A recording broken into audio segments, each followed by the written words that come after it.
COVID-19 payment of bills in amount of $4,800. Councilwoman Cotton? Yes. Councilwoman Davila? Yes. Councilman Jackson? Yes. Councilman Khalid? Yes. Councilman Mendez? Good evening, Madam Clerk. Pass. Good evening. Councilman Mims? Yes, Madam Clerk. Councilman Velez?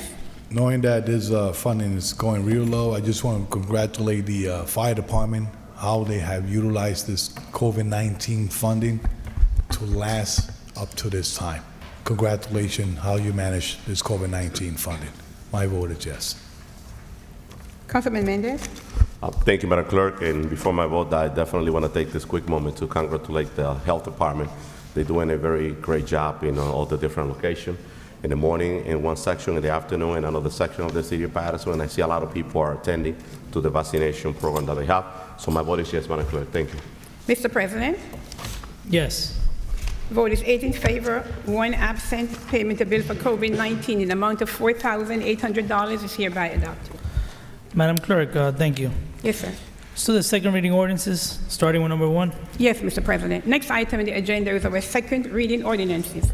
Public hearing is required in this ordinance. Item number 1, an ordinance amending Paterson Code sections 407-18 and 407-19, addressing sewer use charges to provide for flat rate residential billing. Administration Ordinance 21020. So move. Second. Moved by Councilman Mendez, second by Councilman Kalik. Roll call, Madam Clerk. Public hearing is required. on this Sorry, I ordinance. apologize. Public portion. Public hearing. Public hearing. The public hearing, can I go ahead, Mr. President? Public hearing is now open for item number 1. Anyone who wishes to address this may do so now. See no one, Seeing move none, to close. Move to close, Council President. Okay, move to close by Councilman Velez and second by Councilwoman Davila. Roll call, Madam Clerk, to Yes, close. Mr. President. Roll call to close the public hearing for item number 1. Councilwoman Cotton? Yes. Councilman Davila? Yes. Councilman Jackson? Yes. Councilman Khalid? Yes. Councilman Mendez? Yes. Councilman Mims? Yes. Councilman Velez? Yes. Mr. President? Yes. The vote is 8 in favor, 1 absent. The public hearing is now closed for item number 1. Roll call. Roll call, Madam Clerk. Yes, sir. Roll call on item number 1 for second reading. Councilwoman Cotton? Thank you, Madam Clerk. I had stated in the first reading that I felt that we needed to take a different look at it. This is a flat rate. I cannot use a flat rate. It should be volume per household. With that being said, I said no. Your mic. Oh, I'm sorry. Nobody heard a word I said, right? Oh, you heard me? I'm sorry, but even on first reading, I feel that it should not be flat rate, that it should be by volume, usage, what you use for customers. I mean, we all have the exact same house, but we have different amount of people living in each of them, and it should be what we use. So with that being said, I voted no for first reading. I'm voting no for second reading. Thank you. Councilwoman Davila? I voted yes for the first reading because I felt that when this was first introduced, the problem was with the administration and the way that they rolled it out. And it is obvious to us that there were individuals who, at the time, were paying over $400, and the administration, our BA, when she did the calculation, she actually lowered people who were already paying higher. So that in itself was an issue.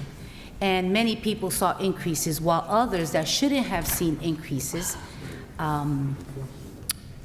many saw increases, and those that it became a level, if I'm not mistaken, I think it was 240, Council President?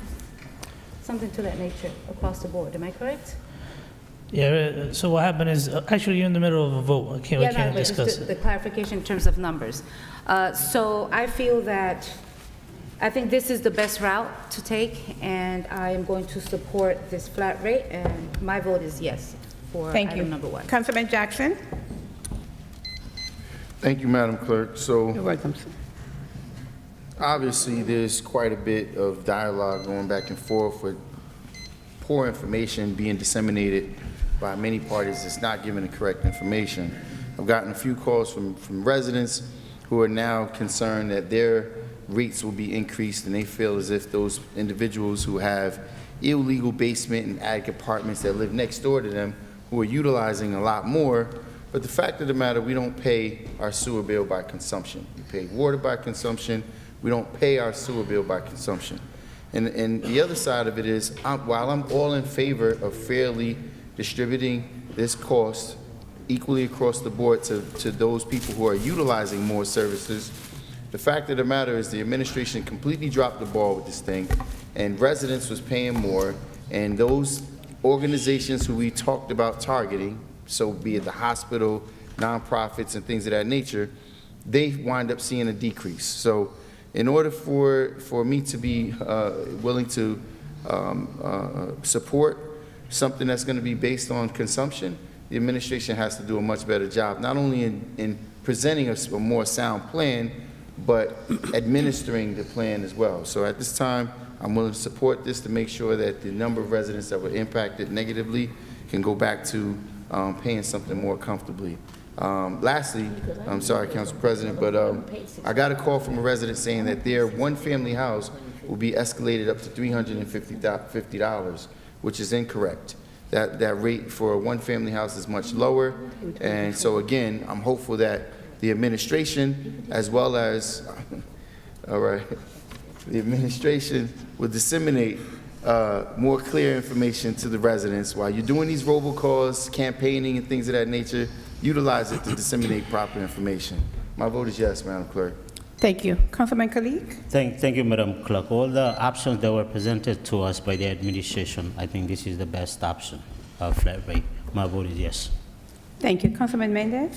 Thank you, Madam Clerk. I definitely believe that we're moving on the right direction by charging our residential homeowners based on the value, but not based on value, but on the flat rate. And I've been very vocal since this utility was created. It was a disaster from the beginning because homeowners, they start seeing over 100% increase on the sewer bill. But now with this, just for the record, a single family, it will pay $359 a year divided by 4 quarters. Every quarter is going to be $89.75. If you get charged $100, you know that you're paying. They charge you more. $89.75 for one family, and the two family, $682 a year divided by 4 quarters is $170.50 per quarter. Our homeowner, they will know how much they're going to pay per quarter, and that's extremely important. But I think that the conversation does not end here. I think we have a lot more work to do when it comes to the sewer utility. We definitely have to come back, Madam BA, and start talking about, you know, those county building, schools, neighboring town, and we got to make sure that they pay their fair share, and we got to have the discussion based on the percentage and how we're going to build it. But we need to make sure that our neighboring towns that are connected with our sewer paying what they're supposed to be paying to the city of Paterson. With that being said, my vote is yes, Madam Clerk. Thank you. Thank you. Councilman Mims?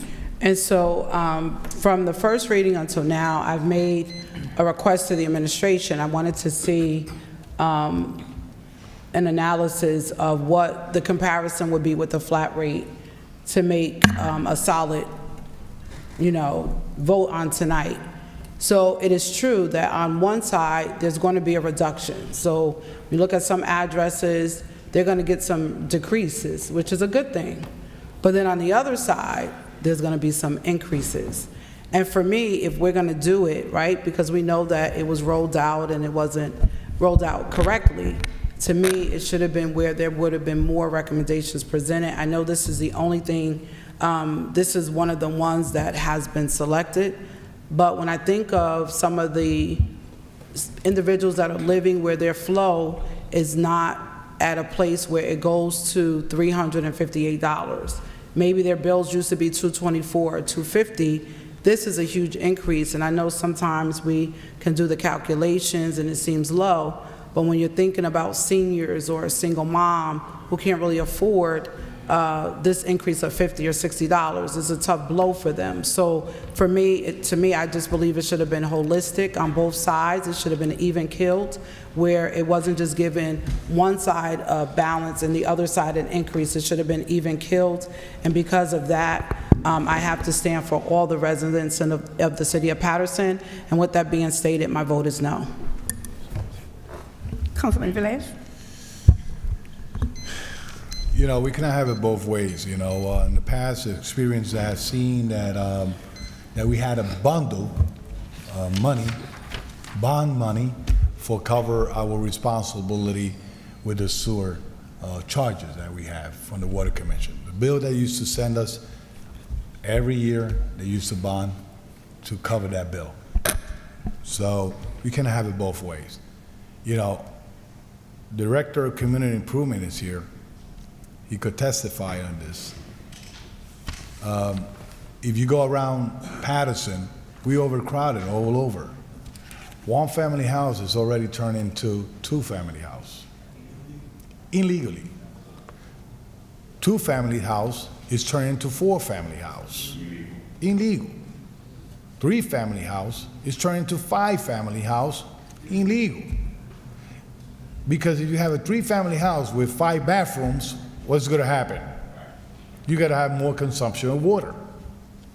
So you imagine if this was volume, you have 5 toilets in a 3-family house, you have more consumption of water, and if it would be volume, your bill is going to be higher. So we need to educate our residents, especially the landlords need to educate their tenants, you know, how to manage your landlord bills. In the beginning, this was a controversial issue. We receive a lot of complaints with the volume situation, correct? Our phone was off the hook. What you guys are doing? The presentation administration gave us was a promising one, but it turns into a nightmare in our city. Correct, Councilman Khalid? Now they present us a choice. And based on the practice that we see in the past, I think this is the better choice that we could move forward. So my vote is yes. Thank you. Mr. President? So listen, you don't have to be a financial expert to, I want to ask people at home that are watching and the ones that are here present today. I want to know, how is it that you're increasing a budget by $6 million, right? You're basically adding $6 million of billing to a budget. You have the same amount of users, and we ended up reducing some users' fees. Example, I understand the administration, you know, they're correcting what they said now, that X amount of people are going to see an increase. But remember, let's go back to the inception. Before we created the utility, we have approximately 7,000 homes that were paying $224. Pay attention, about 7,000 homes that were paying $224. We also had 7,000 one-family homes. Let me start over. 7,000 one-family homes approximately that were paying $224. We also have approximately 7,000 two-family homes that were paying $424.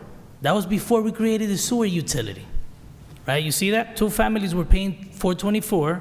1 family was paying $224. That was before we removed $6 million from the regular budget and put it into the utility budget so the utility could cover its own expense, with the intent of making properties that are not taxpayers to pick, you know, to contribute more into that expense that we were not covering through the sewer. I hope you're following me. The administration at the time, and I remember this was a big argument for about 3 months. I didn't agree on using volume. They were recommended by an expert that they hired that they should go with volume, but not every city is created equal, right? Something that might work for a town doesn't mean it's gonna work for another. So what ended up happening is, all those 2-family homes that were paying $424 were reduced to $224. They were put at the same level as the 1 family. Now they started measuring based on consumption. And like Councilman Jackson stated, not all the water that is consumed go through the sewer. And on top of that, the rainwater goes through the sewer. So you're going to send a bill to whoever's in the heavens, in the clouds. The also is going in the water, and it's going through our sewer, right? We have that's the type of system that we have in place. So now we're in a situation a year later, yes, some people might see an increase because they should have seen an increase when the $6 million was moved from one place to the other. It's like telling people right now, follow me, and this is not a jab at another entity that we have in the city. I'm just using them as an example because it's recent. It's like the school district raising the levy $20 million and telling people that they shouldn't see an increase. Now, Arrow was on the board with me. It's impossible. It's impossible. So for some council members to believe that, oh, I'm not voting on this, you voted on an increase when you created the utility. And it wasn't an increase. In a perfect world, our taxpayers should have benefited from this because they should have saw a tax decrease. And the sewer increase would have been applied also to the non-taxpayers, and that didn't happen.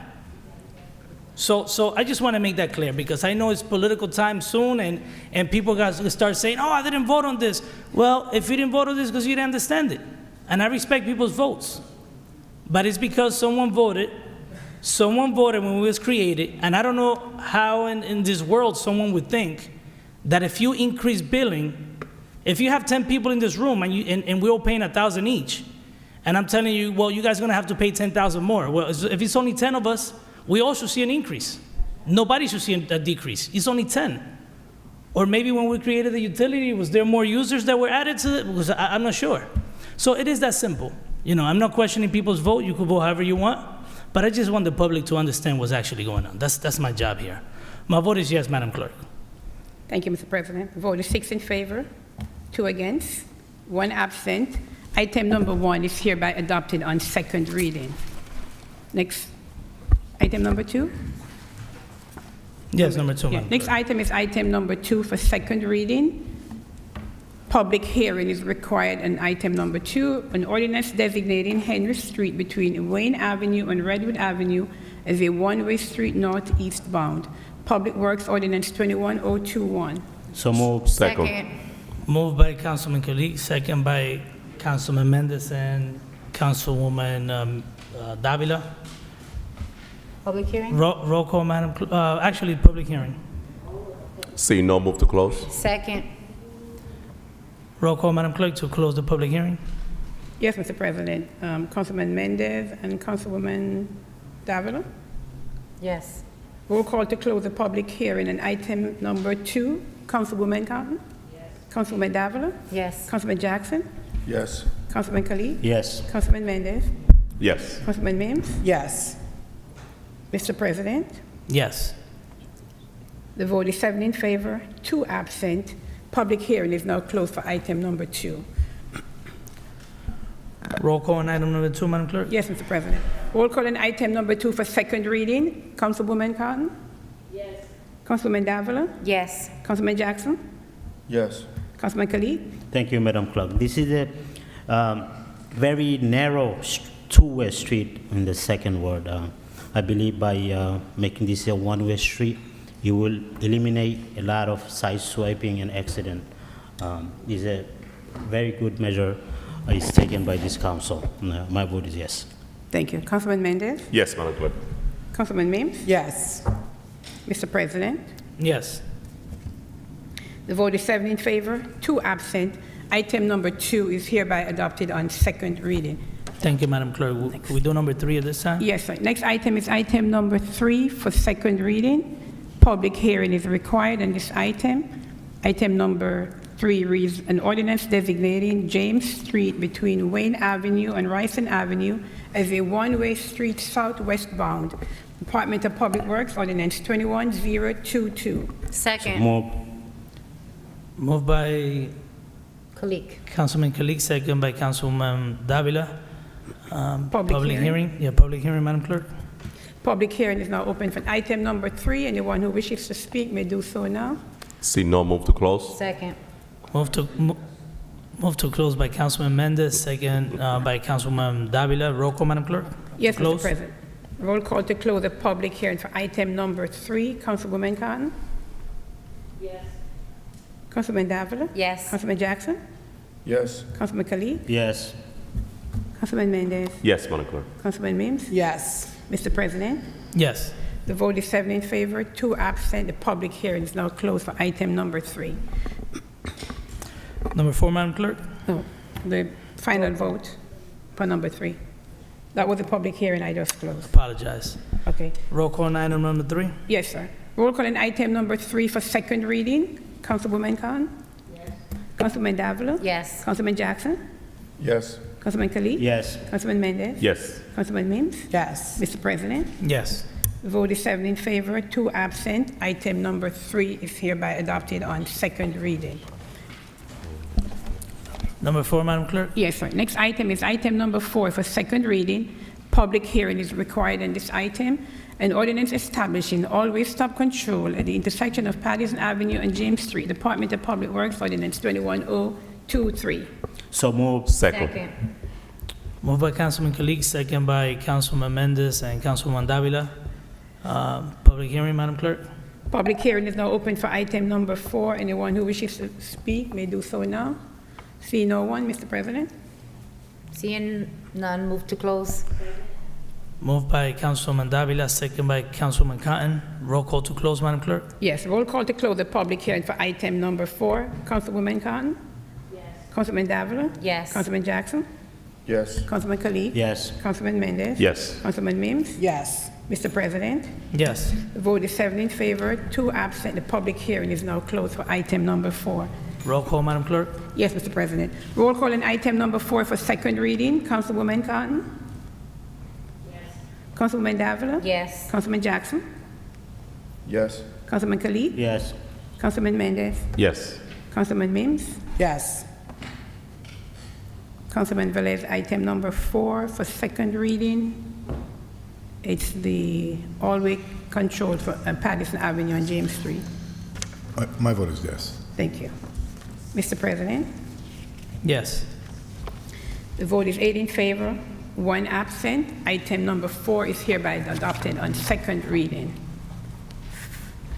Number 5? Number 5, Madam Clerk. Yes, sir. Next item is item number 5 for second reading. Public hearing is required. An ordinance establishing all-way stop control in the section of Manchester Avenue and James Street. Department of Public Works Ordinance 21024. So move. Second. Moved by Councilman Kalik, second by Councilman Davila and Councilman Mendez. Public portion, Madam Clerk. Public hearing is now open for item number 5. Anyone who wishes to speak may do so now. See no, move to close. Move to close by Councilman Mendez, second by Councilman Cotton. Roll call, Madam Clerk, to close. Yes, Mr. President. Roll call to close the public hearing for item number 5. Councilwoman Cotton? Yes.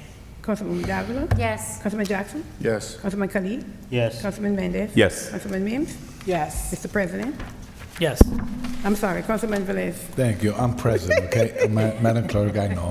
I know. You like, I know. I'm here. Thank you, I see it. My vote is yes. Thank you, Mr. President. Yes. The vote is 8 in favor, 1 absent. Public hearing is closed for item number 5.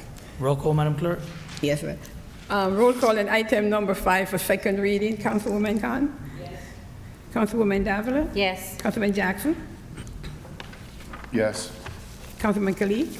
This location is right by school number 19, the corner of school 19. You will increase the safety of our children. My vote is yes. Thank you. Councilman Mendez? Yes, Madam Clerk. Councilman Mims? Yes. Councilman Velez? Yes, Madam Clerk. Mr. President? Yes. The vote is 8 in favor, 1 absent. Item number 5 is hereby adopted on second reading. Number 6, Madam Clerk. Yes, and next we have our first reading ordinance, and no public hearing is required. And item number 6, an ordinance establishing a commercial loading zone in Grand Street between Mill Street and Jersey Street, Department of Public Works. Move. Second. Sorry, Council President. Moved by Councilman Velez, second by Councilman Mendez. Discussion, Councilman Jackson. That's Councilman Mendez? I think that was Councilman Mendez. Yeah. Yes. Thank you. There's still a misprint on this item. It's supposed to have been, Councilman Velez mentioned it the other day, it's not supposed to be on Grand Street. It's No, actually no. supposed to be on Mill.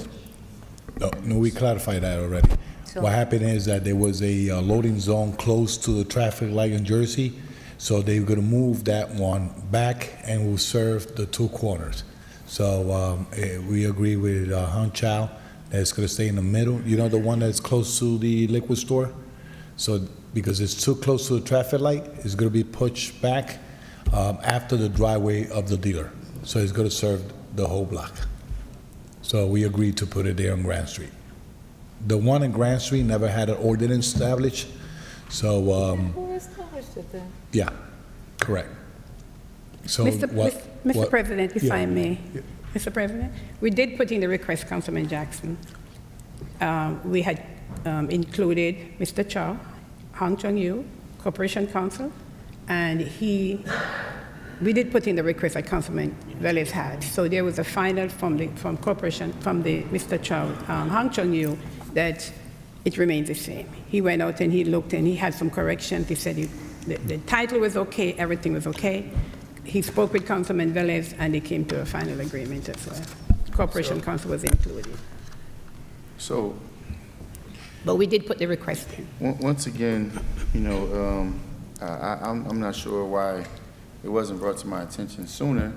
Obviously, I'm not the council person of that ward, but I do own a business on that block, and it was a request by business owners that are there. Now, the understanding the traffic flow, the business that does receive more of the deliveries at the other side of the block being the liquor store, the grocery store that's on that corner, the two businesses across the street. Now they have to move it further down, closer to a used car parking lot.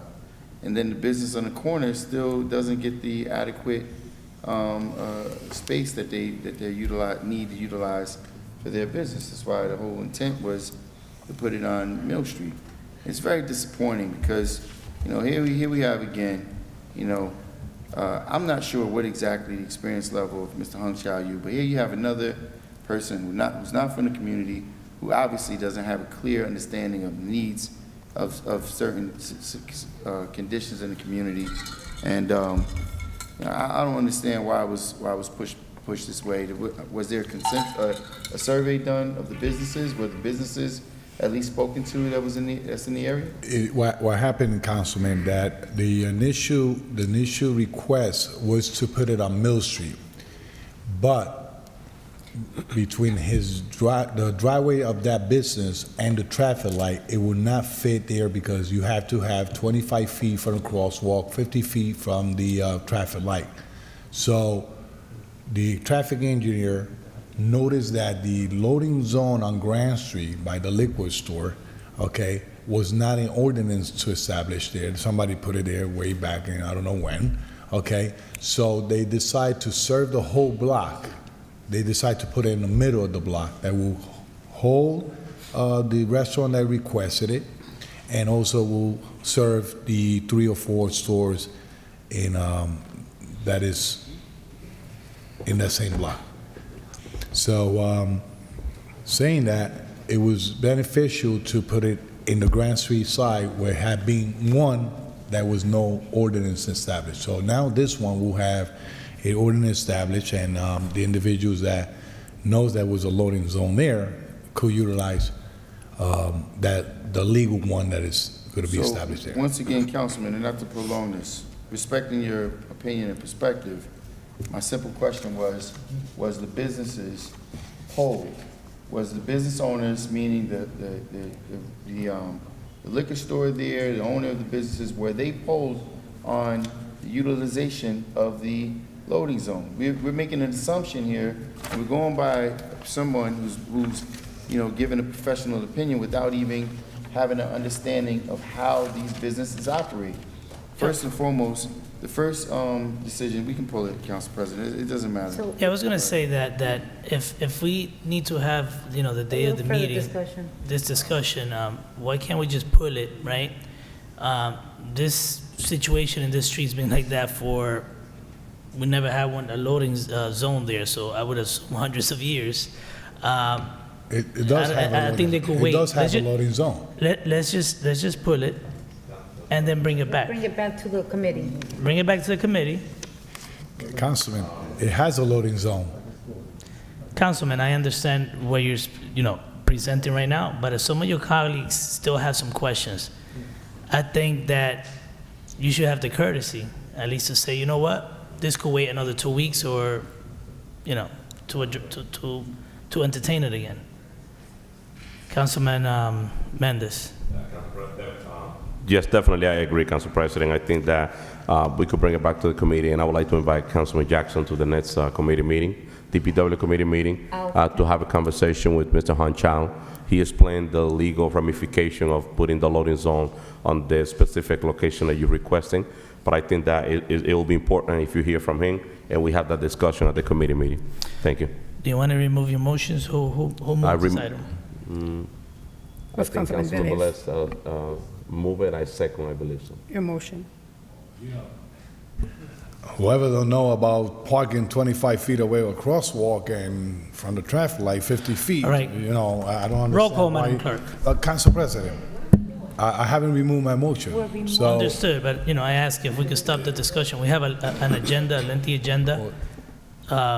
You could, have the final comments, and Council President. if your wish is not to remove your motion and the other council member doesn't wish to remove their second, then we're going to proceed. So after your statement, let me know what your action is going to be. No, you're the Council President, you cut me off, go ahead. No. I apologize. I'm not gonna go argue with you, brother. Here we go again.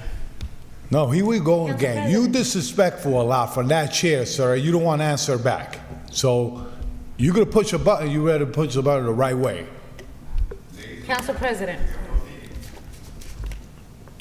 Point of order, Council Councilman President. Velez, we're waiting for the... Council President, acknowledge me. Councilwoman Davila. Council President, and to the Corporation Council, actually, it's actually to Madam Clerk. Madam Clerk, if the person who moved it removes their motion, do you also need to have the second removed? Yes, there's a motion on the floor, and because we're taking it also, Oh, so we just need him Councilman to Velez moved it? withdraw. Yes, I did. Okay, so if he doesn't remove it, so then we vote on it? No, I was gonna remove it, but the thing is, I want to explain something, and then he cut me off. So I want to cooperate with his requests and the concern of my colleagues to bring it back to the workshop, to the committee, with no problem. I'm an easy guy, but when you get interrupted, you get frustrated. That's the thing. So I want to remove my motion for further discussion as the request of my colleagues. Thank I you, appreciate Councilman. that. Thank you. And Councilman Mendes. Thank you. Yes, I removed Thank you. that second motion. Okay, so we just take it off and it's back to committee, and they'll let us know when we get, okay, thank you. Mr. President, may I continue with 7? Yes, number 7. Yes, sir. Next item is item number 7 for first reading. No public hearing is required. An ordinance designating Putnam Street between East 16th and East 18th Street as a one-way street eastbound, Department of Public Works. So move. Move it. Second. Councilwoman Cotton's ward. Yes. Correct. Move it. Right. Second. Who Second. moved it? Cotton. Councilwoman Cotton. Councilwoman Cotton. Moved by Councilwoman Cotton. Second by by Councilwoman Davila, Mendes, and who else? Who else moved it? Velez. Roll call, Madam Clerk. Yes, Mr. President. Roll call on item number 7 for first reading. Councilwoman Cotton, Yes. Councilman Davila, Yes. Councilman Jackson, Yes. Councilman Khalid, Yes. Councilman Mendes, Yes, Madam Clerk. Councilman Mintz, Yes. Councilman Velez. My vote is yes.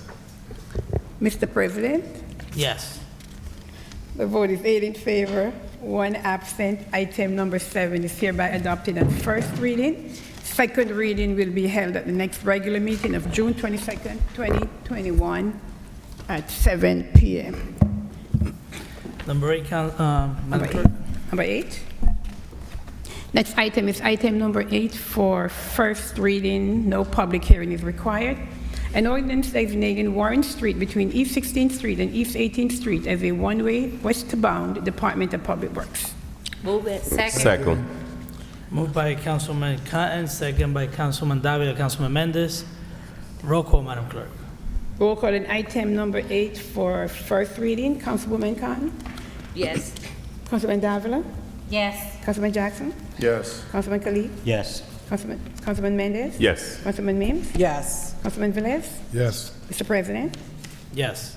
The vote is 8 in favor, 1 absent. Item number 8 is hereby adopted on first reading. Second reading will be held at the next regular meeting of June 22nd, 2021 at 7 p.m. Madam Clerk, will we do the consent agenda before we do entertain the public portion? Yes, Mr. President. Next item on the agenda is our consent agenda items. All matters listed on the consent agenda are considered to be routine by the council and will be enacted by one motion. The items listed on the consent agenda are numbers 10 through 22. Any item may be removed from the consent agenda by the request of any council member, and if so removed, will be treated as a separate So matter. moved. Second. Move. Moved by Councilman Velez, second by Councilman Mims and Councilman Mendez. Roll call, Madam Clerk. I'm sorry, Mr. President. Motion by Councilman Velez, I'm sorry, second by Mims and Mendez. Mims and Mendez. Mendez, thank you. Roll call on items on the consent agenda 10 through 22. Councilwoman Cotton? Yes. Councilman Davila? Yes. Councilman Jackson? Yes. Councilman Khalid? Yes. Councilman Mendez? Yes. Councilman Mims? Yes. Councilman Velez? Yes. Mr. President? Yes. The vote is 8 in favor, 1 absent. Items 10 through 22 on the consent agenda hereby adopted. Thank you, Madam Clerk. We have the public portion at this time, Madam Clerk? Mr. President, let's give me a second, please, sir. Sure.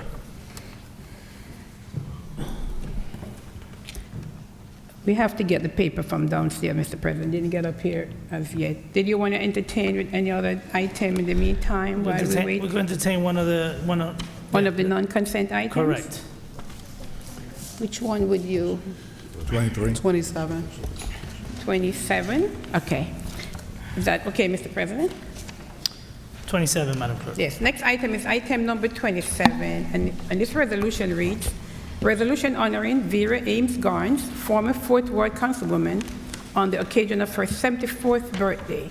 This resolution is sponsored by Councilwoman Dr. Lelisa Mims and Councilwoman Ruby Khan, co-sponsored by Councilwoman Maritza Davila and Councilman Velez. Resolution 21-304. Second. Second.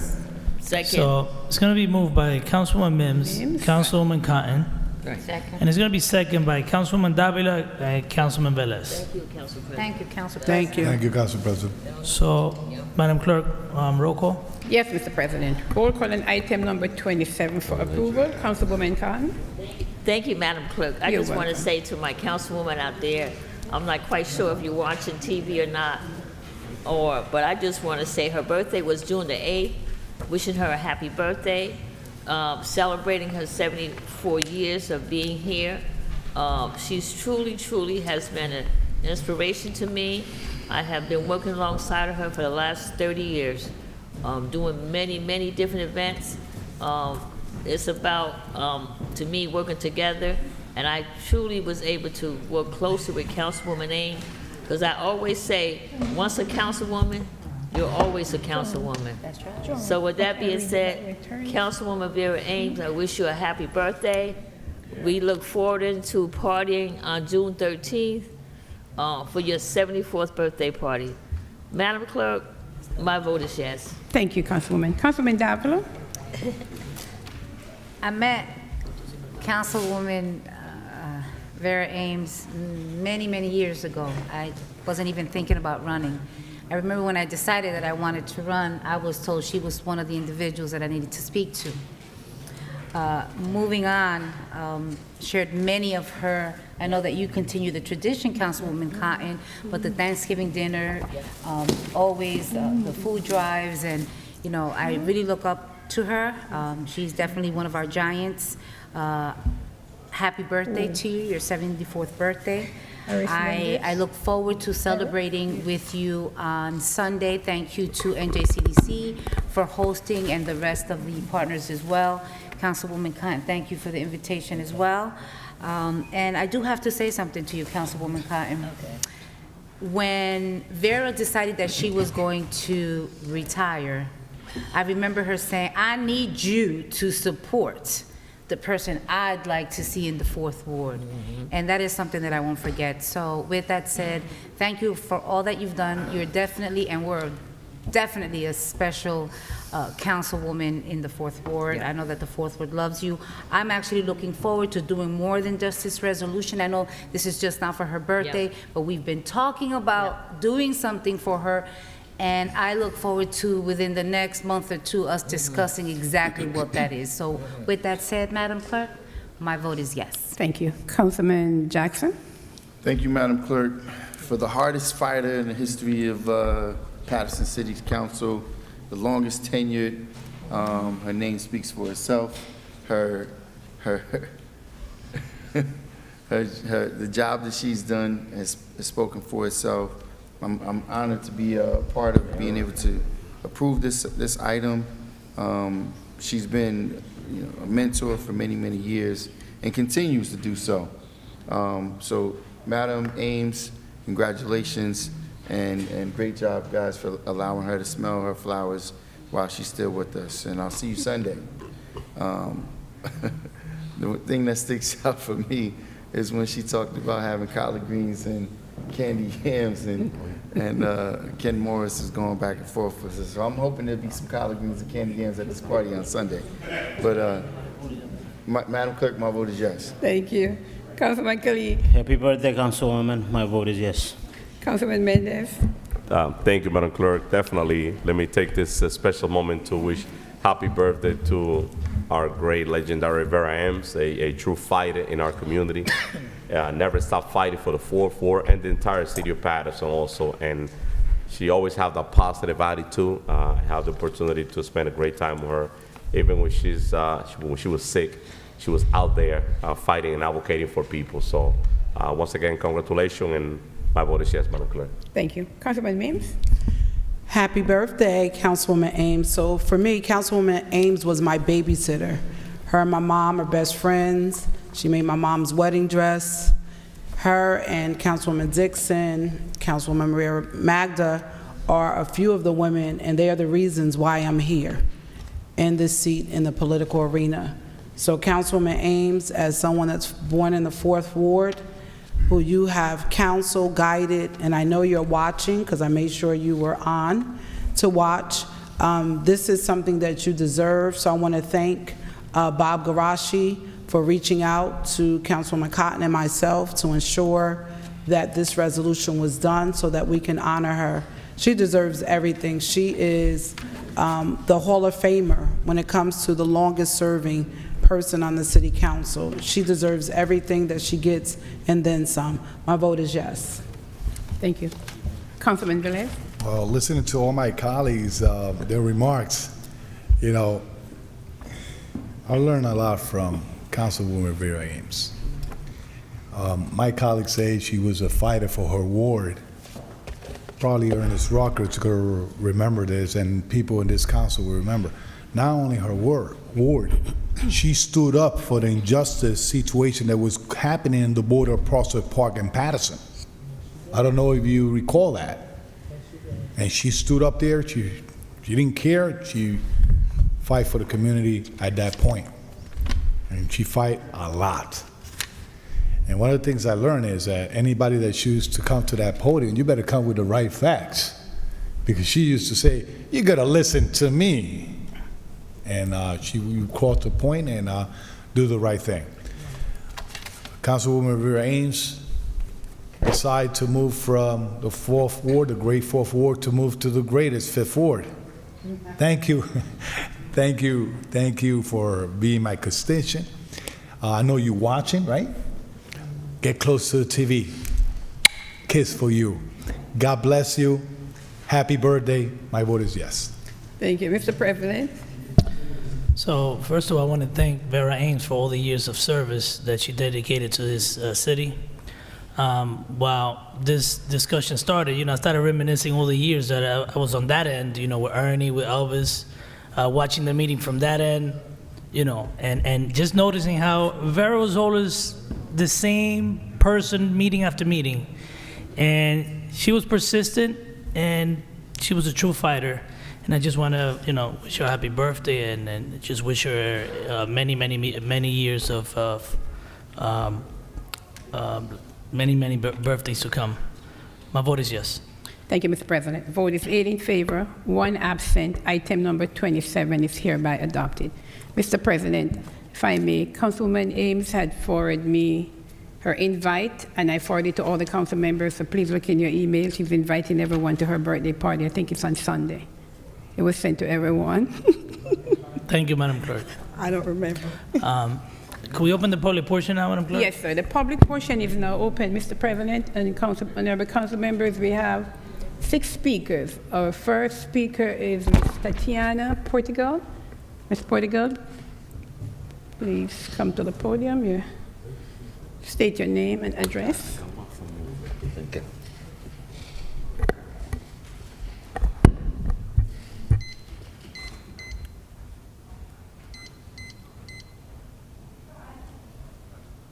Good evening.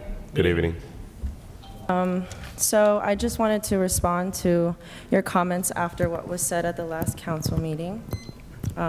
Firstly, Ms. Davia, correct? Davia? Yes, I'm not fully aware of the procedures to the T, but I do know there's not supposed to be open dialogue. What's not fair is how you guys know the procedures and as well bend them the way you like by speaking over one another or going over your time limit to speak, among other things. You guys do those things because it's situational, and if I'm capable of understanding that, so should you be capable of understanding where I came from. It came from the emotions and passions I was feeling, and I felt to take that leap of faith because, as I said before, I didn't want to leave with assumptions about the mayor when he could have provided me a feeling of relief. And frankly, other people would have liked to hear it too. Even you, Ms. Davia. If you go back and watch the meeting again, you will see yourself saying, he knows, to the council president. You didn't immediately oppose me trying to have an open dialogue. Again, I asked you to ask questions instead of assuming I didn't know better. I started off by saying the meeting was giving me anxiety, and my actions thereafter stem from that. I don't think any of you took that seriously, and it's just those little things in people that I was talking about that you gotta worry about too. And just like you told me I need to understand the procedures despite my anxious feelings and wanting to have my questions answered, you guys should as well understand your own procedures and practices and respect them like you expect us to, regardless of your frustrations and passions. But genuinely, I will understand when you bend them a little bit because sometimes you just feel justified or need to finish what you were trying to say. And I hope you reciprocate that respect with those who try to do their due diligence.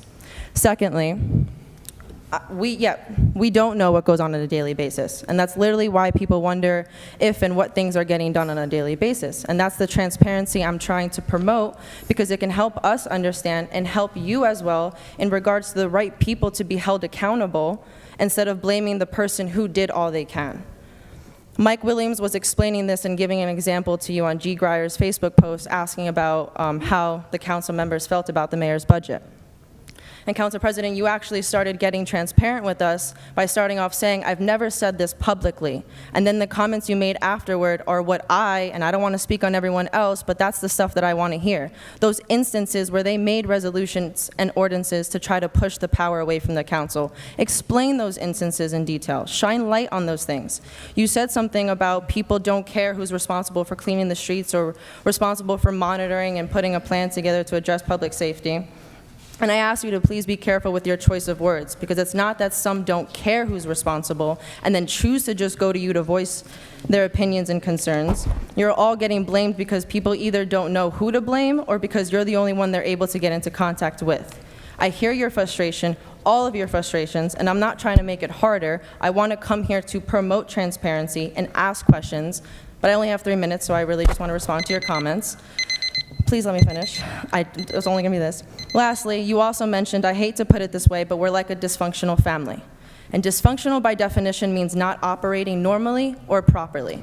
If you think it's going to continue dysfunctionally, then for the sake of the people, there needs to be resignations. Not because you don't have the passion or you're not doing anything, but simply because we need people who can communicate better with each other.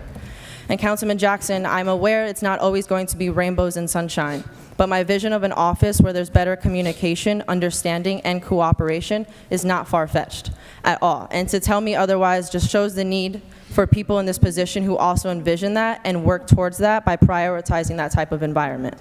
Councilman Mendez, thank you for just recognizing what was said and reiterating that people are hurt and not all services, and not getting the services they deserve as taxpayers. Ms. Mims, it doesn't just sometimes appear that you guys have issues or personal problems against each other. It does appear that way. And that's why your relationship with one another and the ability to efficiently work together is another service we as taxpayers deserve and pay for. Please. Council President, I was happy to hear you agree that the discussions here shouldn't be like it was at that meeting, which is why it shouldn't have continued here. I recognize you guys try setting up meetings, and I feel like you should get that on record and put it out there to prove how many times you have tried. Record those meetings once you do get those meetings, and try, how can we hold the mayor accountable? And just actually, I do have one question, just more importantly. Swear to God. Could you wrap it up with a question, if you don't mind? I just was. Is that a respect to the other ones that's speaking right, after you? But please. I was. Thank you. Thank you. I have a question. So in regarding the parks, who do I talk to about like dethatching and reseeding them? Would that be like to public, like if I have public works questions, like do I just go straight to them or do I go to the people of the park, like the ward, like, You have a public works director. He was here right now. You could just pull him to the side and. But is that who we talk to about, Yes. like, hey, can you? No, you bring it to us. We'll talk to him. You bring it to administration. They're supposed to address it with him. So And that's what I meant before. We'll address your concerns after everyone speaks. Okay, just one last thing. Oh, never mind. All right, well, yeah, since I'm Thank just you. here, Mr. Rubicon, I was at Barbour's Mr. Park Diana, trying to, Thank you, Chief. I allow this today, but you gotta understand there is other people also that it's 3 minutes. The 12 years that I've been coming to council meetings, I had the same passion that you did, but I knew I had to stick to the 3 minutes. Sometimes I was allowed an additional 15, 20 seconds. So please, next speaker, Madam Clerk. Ernest Rucker Paterson. No, Mr. President, he's not the next speaker. Who's the next speaker? I'm sorry. Mr. President, next speaker is Ms. Tanisha Green. That's it. That's okay.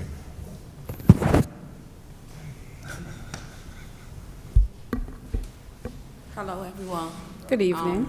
My name is Tanisha Green, and I was I was born and raised here.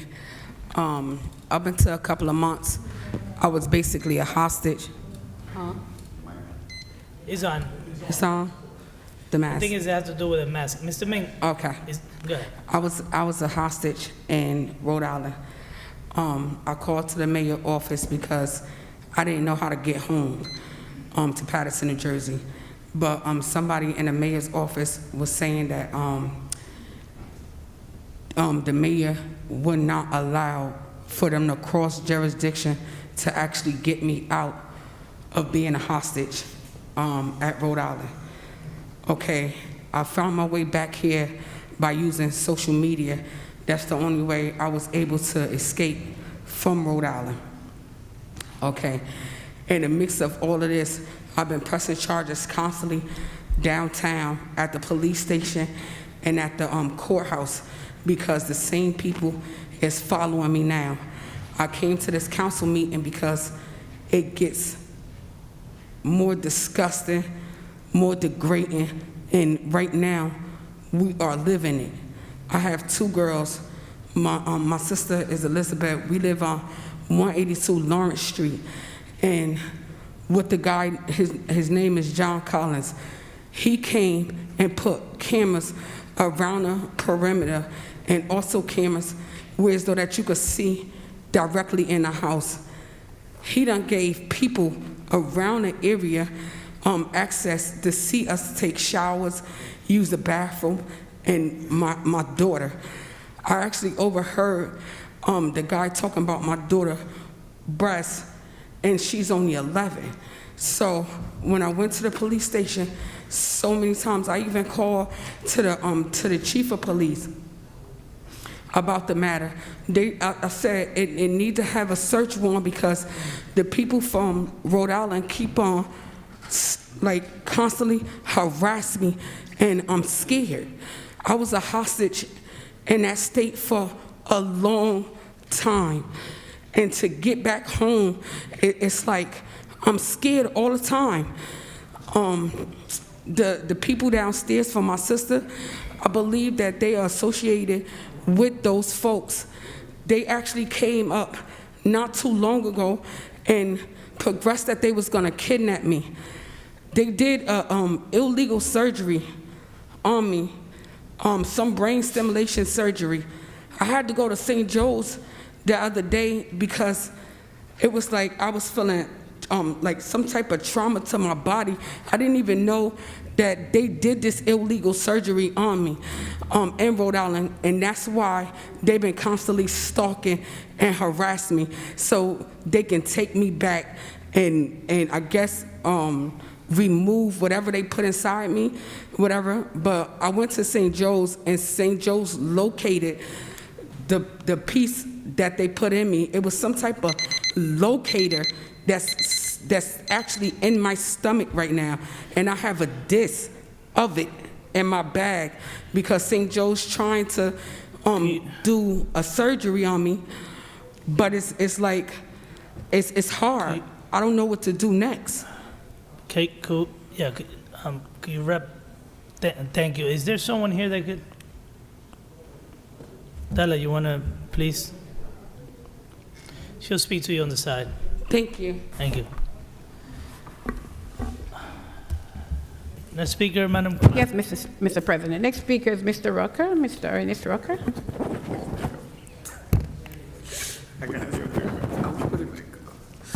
Put it back. That's where we go. I'm very nervous.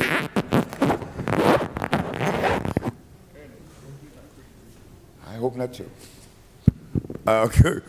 Good evening, ladies and gentlemen. Good evening. Ernest Rucker, Paterson, New Jersey. Before I go into what I want to go into, the young lady that was just up here speaking, how many times have I come to this council and begged you guys to attempt to work together? We are suffering in this city in ways that you don't understand. I was in Toledo today, and I looked at the streets and the cleanliness and the well-kept lawns, and I rode back into Paterson and got depressed. Why do I have to live like this? Why do I have to live with the dirt, the garbage, the drug addicts, the homeless, and everybody, but other towns send them here? Now, I hear you guys. I know you're passionate about the things you do, but I need more passion about quality of life. You can't just say the administration and sit back there comfortably and act like you don't have a job to do too and advocate. Not saying that none of you do advocate, but we need 9 council members working in one direction. We need the administration to work with this council. But you know, I've noticed in the last 2 years or maybe 3 years, ever since the Joey Torres vote of no confidence, which I orchestrated, was done because the man was about to go to jail. You don't call for a vote of no confidence just to call for it, because now it's becoming political. Right now, we need y'all to work for our best interests and not your interests. This is what's happening every day. Listen, and I want to thank you, Mr. Davila, for our conversation we had the last time at the event, because we need, even when I'm fighting with you, I have to work with you. I have to work with you. When I fight with anyone up here, I still have to work with you. And you have no choice but to work with us. We need a clean street. We need a safe street. And I'm telling you, the people of Paterson, y'all, you don't realize it. There's people that are coming back in this next election. And in the following elections, people that are coming back because we're tired. We're tired of being insulted, believing we're stupid, We don't know what's going on. Walk the streets of Paterson right now. City Hall, go in the corner. You might catch them shooting drugs. Go by the police headquarters. They got their bags and the mattresses and the covers outside. And you're telling me that the city, collectively, the two bodies are doing the job they're supposed to do? You're not. This has been the calmest meeting I've been to in 3 years. I congratulate you. I don't know what you're going to do after I leave. But I'm telling you, I'm holding you to this. You just did, a few minutes, you just had a vote on loading zones. Well, damn it, when the hell are you going to give us some parking? See, listen, no one can park in this city. And you're giving me more loading zones and more handicap parking. Where does the normal person who goes to work every day, gets off, come home after working hard, and wants to park their car that's going to 5 or 6 blocks down the street? Last but not least, I don't hear nothing from any of you. If you're not advocating 100%, 200% for affordable housing, and if I catch you not doing it, buddy, you know what I do. I'm coming after you. You can't tell me you're supporting the community, you're working for the community, and people can't afford to live in this city. And the ghetto, $2,000 a month for a street that looks like it should be blown up. We don't need cops now. We do need some armed forces in this town. It's not safe, and your job is not just to legislate, it's to advocate for the citizens of Paterson. Thank you for the additional time you gave me, which I always steal 2 minutes, but I just wanted to say thank you. Thank you, Mr. Ruggan. Next speaker, please. Yes, Mr. President. Next speaker is Mr. Carr. Let me say that. Yes. Yeah, it is. Good evening, council members, Mr. President. I just want to say happy birthday to former Councilwoman Vera Himes. I hope she enjoyed her day and she will have many, many more wonderful birthdays in her years ahead. Mr. President, the last time I was here at this podium, I did mention something with regards to the budget that was being discussed. I don't know how serious both the administration and the council takes comments that's made here. And I believe I made a comment about not needing more bodies in the police force, but we should use that money and develop technology that would aid the system more than it is being done presently. We're talking about maybe adding another 30 police officers. That's a lot of money. If we don't change the system, that is only adding more bodies and nothing is going to be resolved in the long run. So I just want to put that back on the burner for consideration, that we start thinking how best we can develop that side of the matter to solve our issues here in Paterson. I also want to thank the council for voting for that flat rate for the sewage. You know, my sewage bill went up something like 200%. You know, I'm not using anything additional, and I got zapped that way. So I hope this will take care of our issue. I'm primarily here this evening to thank the council for working through the resolution designating Vreeland Avenue between 17th and 19th Avenue, Jamaica Way. Jamaicans have been here in this city for a very long time, and we have contributed mightily.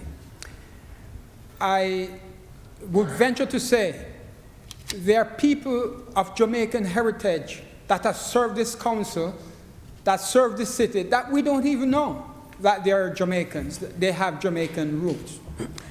I need not go through that. All I'm here to say this evening, I was disappointed when I heard a young man came to this microphone and exhorted the council to vote it down. That young man obviously have no sense of the history of the Jamaican contribution in this city. So I ask you this evening, as you come up on Resolution 28, I'm appealing to every council member here. I'm asking you for your support. Thank you. Thank you, Mr. Kerr. Next speaker, please. Yes, Mr. President. Next speaker, Mr. Elvis Durham. Elvis.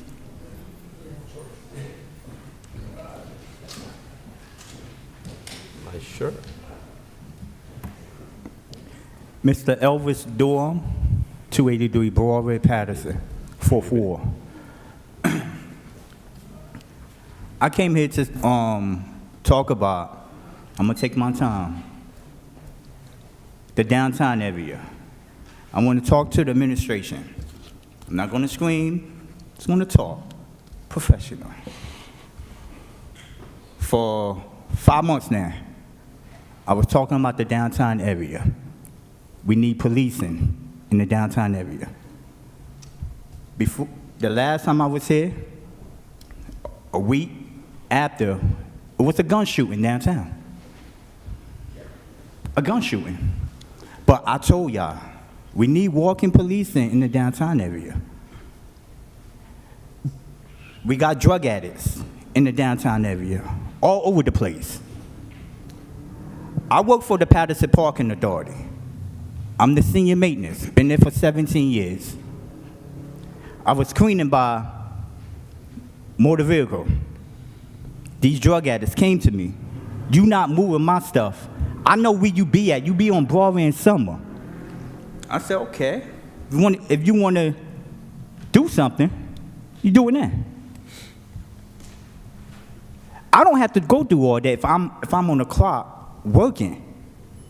You see, I'm asking y'all right now, do something right now. Because these drug addicts is running customers away from the downtown area. They get back in their car and they go to Wayne, they go to Woodbrook Mall. You see, I don't work for the city. I work for Parking Authority. And how we get paid, money's gotta go in the meter. People gotta park. I need a raise. Y'all do something, okay? It's y'all job, no, it's no joke. It's y'all responsibility to protect the customers, to protect the workers. It's state law. It's supposed to have policing in the downtown area, okay? And I'm asking for policing. I'm mad if I'm not, I ain't gonna be asking no more. I'm demanding. Next time, I'll contact the Channel 4 News. If you can't do your job, hey, mister, excuse me with the glasses, I'm talking, I know you're a rookie, but I'm asking, if I respect you, you respect me. I'm asking for policing in the downtown area, okay? Mayor Andre Sayer, I know you hear this. And another thing, I want to say, Miss Ames, happy birthday. I am invited to her party, but that day I got some personal things to do. But Miss Ames, I love you. You are the queen of Paterson. You gave people jobs, a lot of people jobs. You see y'all young city councils, look out for y'all community like Miss Ames did. Miss Ames made sure that it was policing on the 4th Ward. Not only the 4th Ward, but she fought for the city of Paterson. Okay? So, administration, you hear me, right? And how you doing? Don't know your name, but I'm gonna tell you, I'm Elvis. I'm a community activist. I'm a promoter for this city. I respect you, and you respect me. So the next time I come up here, Please. look at me. God bless you. Thank you. Next speaker, please. Yes, Mr. President. Next speaker is Mr. Don Keith Watson.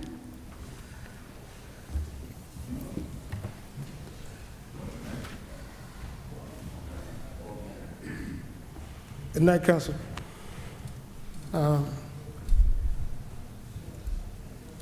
I'm here tonight, and I'm just at the climax of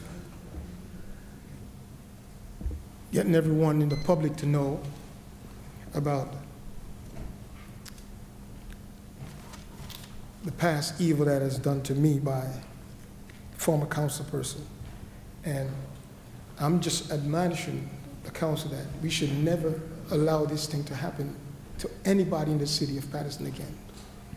If you see a council person is attempting to even try to push back on a street naming or anything that is beneficial to a group, people, you sit that council person aside and say, no, we are for the people. Not one council person here should actually hold any other council by the neck and said, this is how it's going to go. I mean, 3 years ago, when Errol Kerr came and pushed forward this proposal to rename the street, you know, when I was here, 3 weeks ago, and it hurts me to know that every one of the councils share the same sentiment, that we know where the pushback was coming from. And I don't blame the council president at that time. You know what? I give her credit to know that she said, because you are a Jamaican, I'm going to give you the glory. So you push this thing. And it was dead. I'm telling all my council person right now and the administration that I'm hurt. I'm hurt because it shouldn't take us this long to be asking the council to vote on the street naming. Never in the history of the city of Paterson it has ever happened. And the mayor know also, because 3 years ago I was in his office and he was excited about the movement. He was very excited about the movement. And all of a sudden it just, and almost every day I'm on the phone with Errol Kerr, and I'm also on the phone with council members trying to find out what's going on, what's happening. And the council president now is openly and privately that the pushback was coming from a former council person. And I'm asking the council to please profoundly introspect within yourself and empathize with my hurt, our hurt, and vote for this street name. Thank you. Council President? No? Councilman, please, we're gonna, as we vote, we're gonna address the, please. No problem. And let me make my list. Mr. President, if time there's no more speaker on the public portion, may I entertain a motion to close? So move. Second. Moved by Councilwoman Davila, second by Councilman Mendez and Velez and Mims. Roll call to close, Madam Clerk. Yes, Mr. President. Roll call to close the public portion of the regular meeting of June 10, 2021. Councilwoman Khan? Yes. Councilman Davila? So, before I close, it is not in the norm that we have speakers come before us and address us specifically by name. You can mention specifics without pointing at each individual. So my apologies for those who think that when being addressed, it is being disrespectful, because truly, sometimes it can be misunderstandings. I thought that I was not going to speak again in regards to the naming of Jamaica Way, because we have had this discussion various times. But when we have individuals come before us and speak to the public and say things that are not true, it really moves me to begin the conversation again. So to the community out there, please, everything that you hear is not necessarily what occurred. It was not 3 years, it was 2 years ago.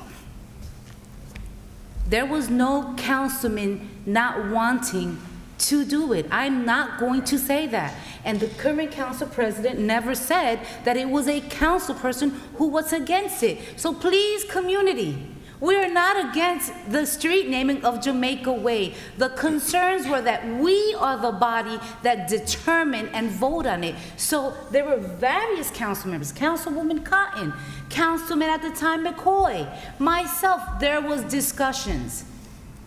So please do not believe what is being told here today. One of the questions was 10th Ave and that area appropriate to name it? Such a great community that arrived years ago, a community that I grew up with on East 32nd and Park Ave, right by Gilmore Realty. Yes, I said it, Gilmore Realty. I'm saying that's an inside joke because I have some of my colleagues who, they have a tendency to say that I mention Gilmore Realty a lot, but it's the truth. That is where I grew up. Not in a negative way, that I grew up in that area. That is where that was my stomping ground till I went away to college. So before I vote, Council President, I just wanted to really just put it, I really do not appreciate for anyone to come and misinform the community. And as the Council President at that time, I take offense to that because it makes it seem that I was in cahoots to make sure that it didn't happen. So, you know, with that said, I'm looking forward to that vote. To the young lady, I invite you to come to my office. I'll give you my personal number, 973-641-2286, and we could definitely have a sit down and have conversations so we can better understand each other. So with that said, Madam Clerk, Council President, my vote is yes to close. Thank you. Thank you, Councilman. Councilman Jackson. So, a week or so ago, Councilman Khalid touted his record in never passing. He's not a quarterback. He never passes. I respect that. I totally respect that because he's definitely one of the hardest hitting, straightforward council members in this dais. One thing I can do is I can tout myself on, I challenge anyone to question any single vote that I've ever made, or any action that I've given, or any piece of information that I've given to any constituent or said on this floor. I'm always 100% honest, and I definitely will confer with Councilwoman Davila. She was definitely not a part of holding up the vote, but it was a former council person that was holding up the vote. There was a former council person that was holding the item from going to committee. So I commend Mr. Errol Carr on his consistency because he brought the application forward several years ago. The application was lost. As many other applications come forward, things seem to have moved forward. There was a former council person that didn't try, but intentionally held the item up. That's just the reality of it. And I'm going to also go further. You know, when we talk about scenarios which people make comments about or take credit for certain things, I would never do that. In fact, let me give you a quick example. I was told by a former council person, hey, when are you going to do a flyer for what you did on Hilden Ave? I was puzzled, like, well, what did I do on Hilden Ave? I thought maybe he was referring to a project that I was working on. Well, you know, the Hilden Ave just got repaved and new sidewalks, new streetscapes. I said, I didn't have anything to do with that. You need to learn how to take credit for things that go on. And see, that's the problem. People take credit for things that they have nothing to do with, and or they don't take credit for the things they do have something to do with. Whatever happens in the backdoor meetings, you all know, I will be the one to come out and expose it because that's the transparency that we're looking for. Now, to say this in closing, you're totally right, Ms. Tatiana. First of all, it's impossible for us to answer to all the community's questions and requests in 3 minutes. So we get, we get 2 minutes to rebut. So we have to sit here, take notes. but it is not the practice of the council. That's incorrect. That's another fallacy. That's incorrect information. The way the council moves at the moment is dictated by the council president. The council president sets proceedings. He chooses how the meeting is ran. In the past, the public would get the courtesy to be able to have an answer from the administration and or a council person and or any questions that they had. You can go back and watch countless council meetings. It's there. It's the reality. The meeting is ran according to how the council president chooses to run it. There is a certain thing called common practices or practices of the council, which the new council president comes in and determines it. I recall days when Mr. Rucker was given a concession and given 5 minutes. The council president has that discretion. Lastly, as he's trying to interrupt me now, I'm asking you to wrap it up, just like everyone else. We I'm have not 2 wrapping minutes. it up. I'm going to finish There what you I'm go. We're saying childish. Continue, because this is Councilman. very important. This is important. This is important information that people try to keep whenever I'm speaking factual truth. Unbelievable. Name a time you've watched a council meeting since this council president has been sitting, since this administration has been here, where the BA has answered any questions. When the former BA was here, she would go in detail, in depth, and if there was further discussion needed, she'd pull you aside. But questions to the community was answered. There's countless questions that's asked at that microphone, and they never get answered.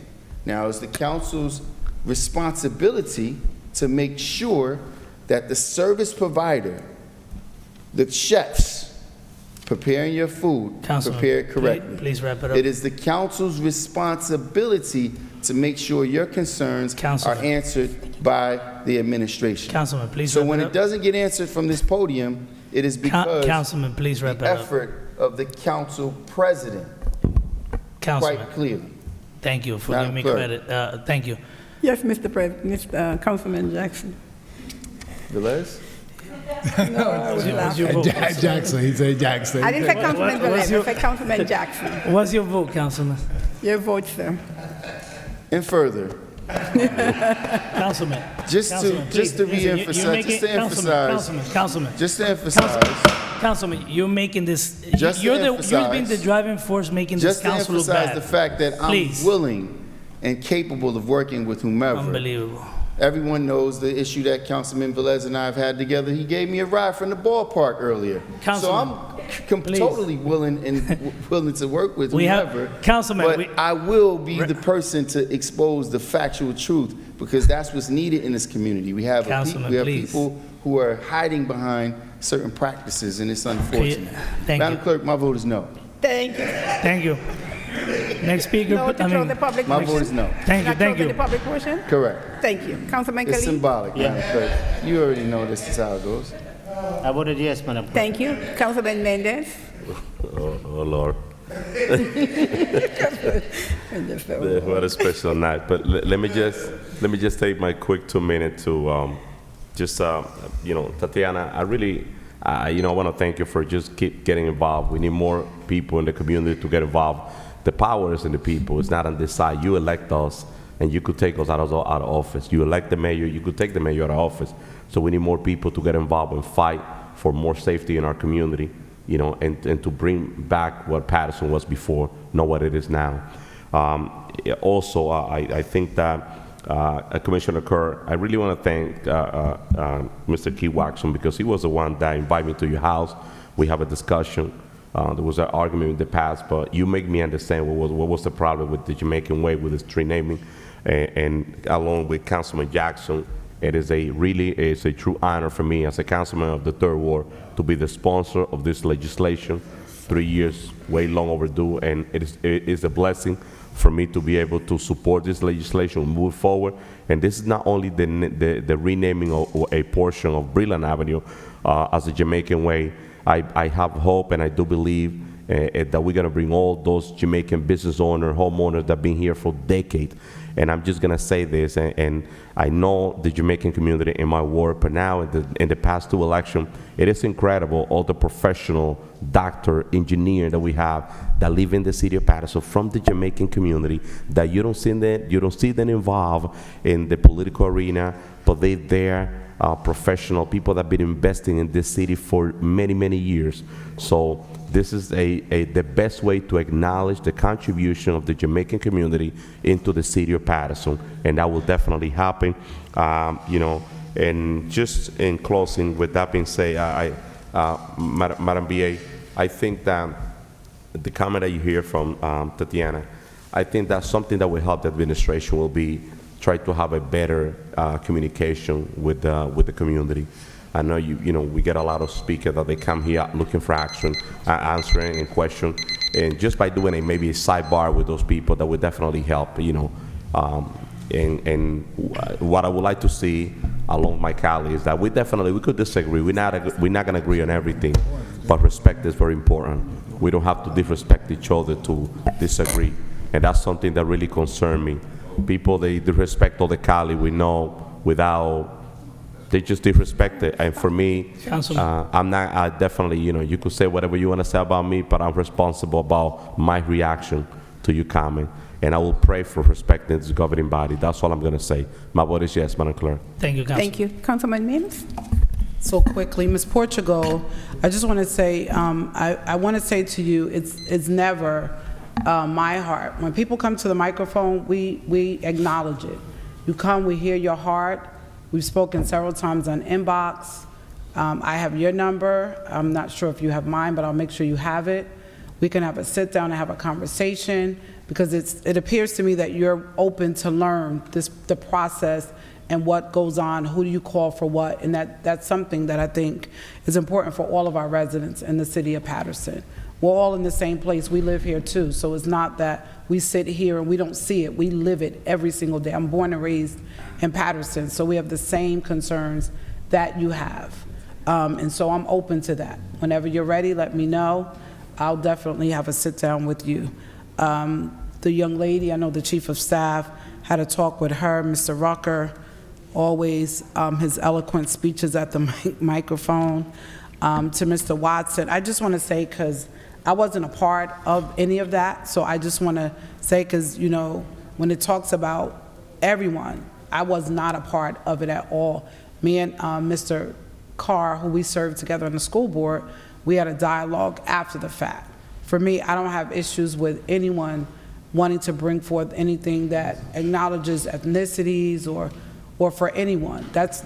I'm the person that pushes it and supports it, so I don't have issues with that. So I'm not someone that would be the roadblock block or an obstructionist to something of that nature, because that is not who I am, and I'll definitely be there if I'm in the country at that time for the day that we cut the ribbon and unveil the street name. And so make sure, everyone, to invite me.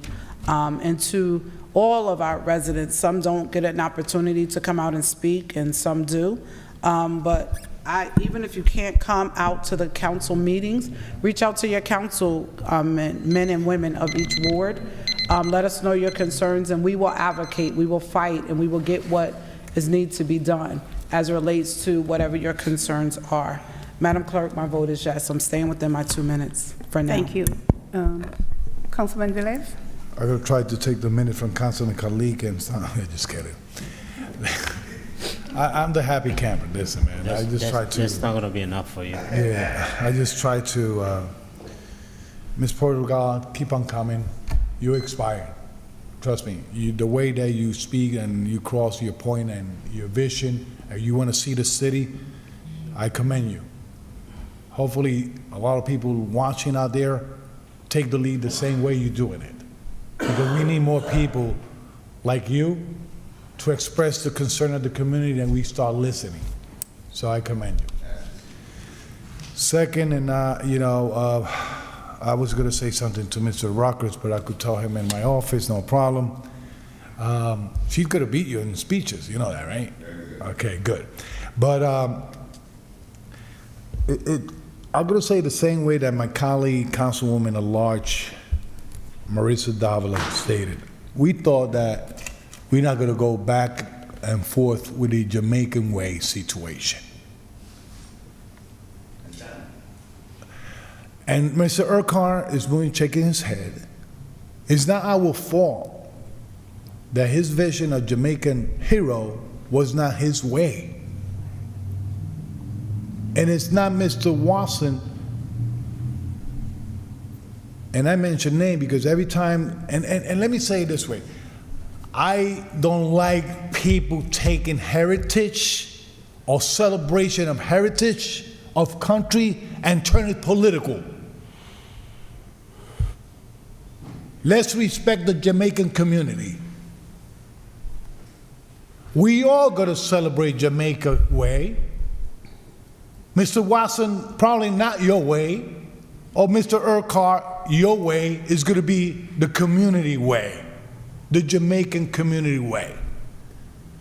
And please, if you have something bad to say about any individual that was sitting here or sitting out there, go up to them and talk to them in private or whatever, and if you have something to say to them and whatever you have to say, don't say it. Sometimes they don't even know what you're trying to say.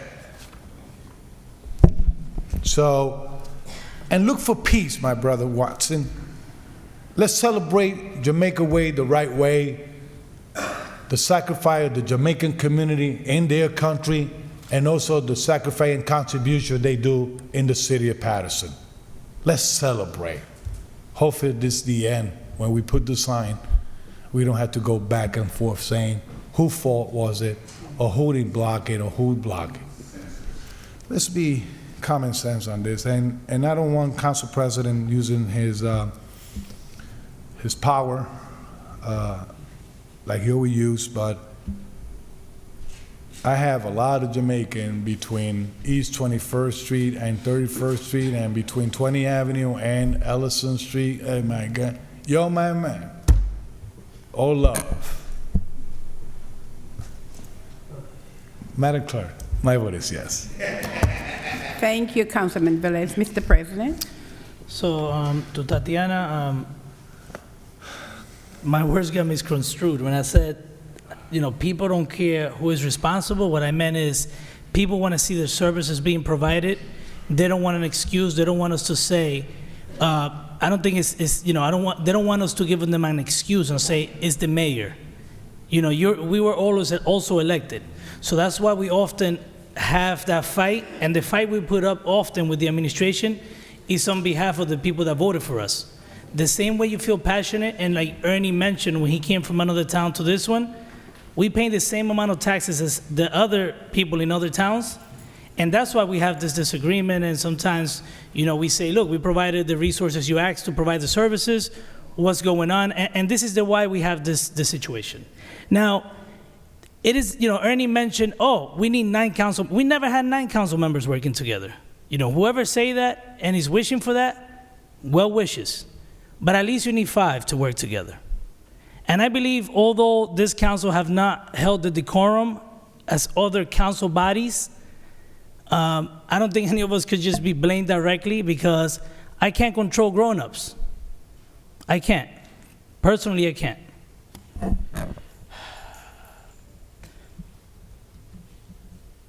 Also, you hear council members. You saw what took place here. I can't control that. What my council colleagues do. It's just sad that some council members just talk, but they cannot get anything done. You know how you measure if a councilman is effective? It's not in what they say, but it's in the support that they could get from the council members. So you have council members here that cannot get support in the 3 years that I've been here for one initiative. They talk a good game, yes, but they cannot get support for one initiative. There is, you know, I appreciate the council members that, you know, that voted for me to be here as your president. There is others that are never going to have that support to become president of the council. And it's not about the title. It's about moving the city forward. But this is the situation we have here. We waste so much time making up stories and so on, but those council members cannot get anything accomplished. Now, on the other hand, when I put my mind to something, I get it done. I often say, Flavio, you flip-flop all the time. No, look at one time that we were fighting, let me not use the word fighting, in disagreement with the administration about the sewer rate that they implemented. Before it was implemented, I was arguing with them for 3 to 4 months, but then we had a presentation, they convinced us, in the best interest of the city. I wish them well, But then there was this Passaic Valley Sewer Commission, Water Commissions, billing people the wrong water amounts, and so on, right? A lot of mistakes were going on. Then, now I wanted a presentation, right? An analysis to be done on a revised sewer rate, right? We were getting pushback for a while. Now, Flavio decided to do myself. I decided, you know what, council members? Let's dissolve the parking authority. I didn't want to dissolve the parking authority. I wanted to get them to do the analysis. Guess what? Water. I got them to do the analysis, right? That's how you get things done as a council members. You got to think of ways to get things done. Not just talk, and things remain the same. You got to get things done. And that's what I'm here for. You elected me to get things done, not to play politics. Sometimes I don't say the smart things that a politician would say because you might lose some votes. Last thing. I think it was Earl Corey that mentioned that we have too many police officers. We got to analyze our entire staff. I'll give you an example. One of the hardest working bodies we have here is the fire department, right? But we need to analyze, and I'm Point not of saying, order, Council President. and I'm not saying, Point of order. okay, just I gave you all the courtesy, and some of you took it You did anyway not to give the extend. courtesy, but point of order. You extended, Point of so order. I'm going to wrap it up, just like you wrapped it up. You should answer to the point of order. It's the process. So I'm going to ask Madam Clerk that we make an investment here. We have a button for people, for the president, whoever's the president is next, that's able to turn off the mic on the other council members, because this is ridiculous. It's ridiculous. Point In of 12 order. years watching Point council of order, members, I never Council saw this. President. So I just have a question. Okay. Does the clock Just like- apply to you as well? Yes, it went. So are you above the clock? It applies. It's my discretion. I'm running the meeting. Everybody else exceeded their time. It's his discretion. That's why you're never going to become president. My vote is yes, Madam Clerk. I'll finish my statement later. Mr. Kerr, he didn't let me answer to you. He Thank took you, 5 Mr. minutes. I couldn't, continue. Thank you. Thank you, Mr. President. The vote is 7 in favor, 1 against, 1 absent. The public portion of the regular meeting of June 10, 2021 is hereby closed. Mr. President, which other item would you like to entertain at this time? Number 28. Still number 28, Madam Clerk. Thank you, CP. What number, Mr. President? 28? 28.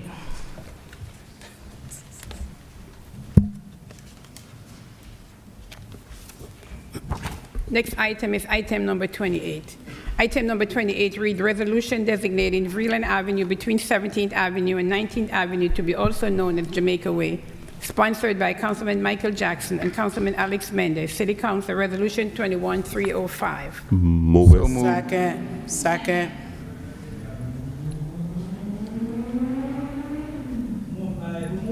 Jackson. Moved by Councilman Mendez, second by Councilwoman Davila. No. No. Move it by Moved Councilman both, Mendes and and that's Jackson. moved by myself. That's fine. None. I didn't hear That's council fine. members. It's no problem. It's I fine. heard, I So heard Councilman Mendez said moved. Yeah. I'm not- Councilman moved it, and then Councilman Jackson. And second. And second by me and Davila. Okay, second by Davila, second by me. Who else? Mims. Roll call, Madam Clerk. Yes, Mr. President. Roll call in item number 28 for approval. Councilwoman Khan?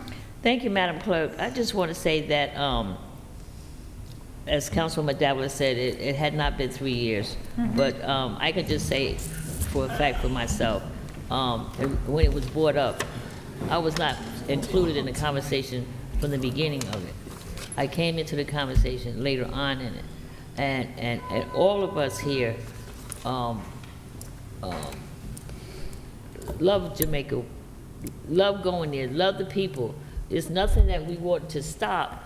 I don't think to make people think that we did not want to do something is just not right. It's just not fair that if they thought maybe we thought that, but it was not that way. I believe that it was the name, it was the name that needed to be changed. Because I remember fighting with some other items, with another culture, that they wanted to name something after someone who they said had slaughtered Haitians. And they wanted to name something after that person who killed Haitians, trying to come over into the country. So with that being said, it's an honor that we finally got this done.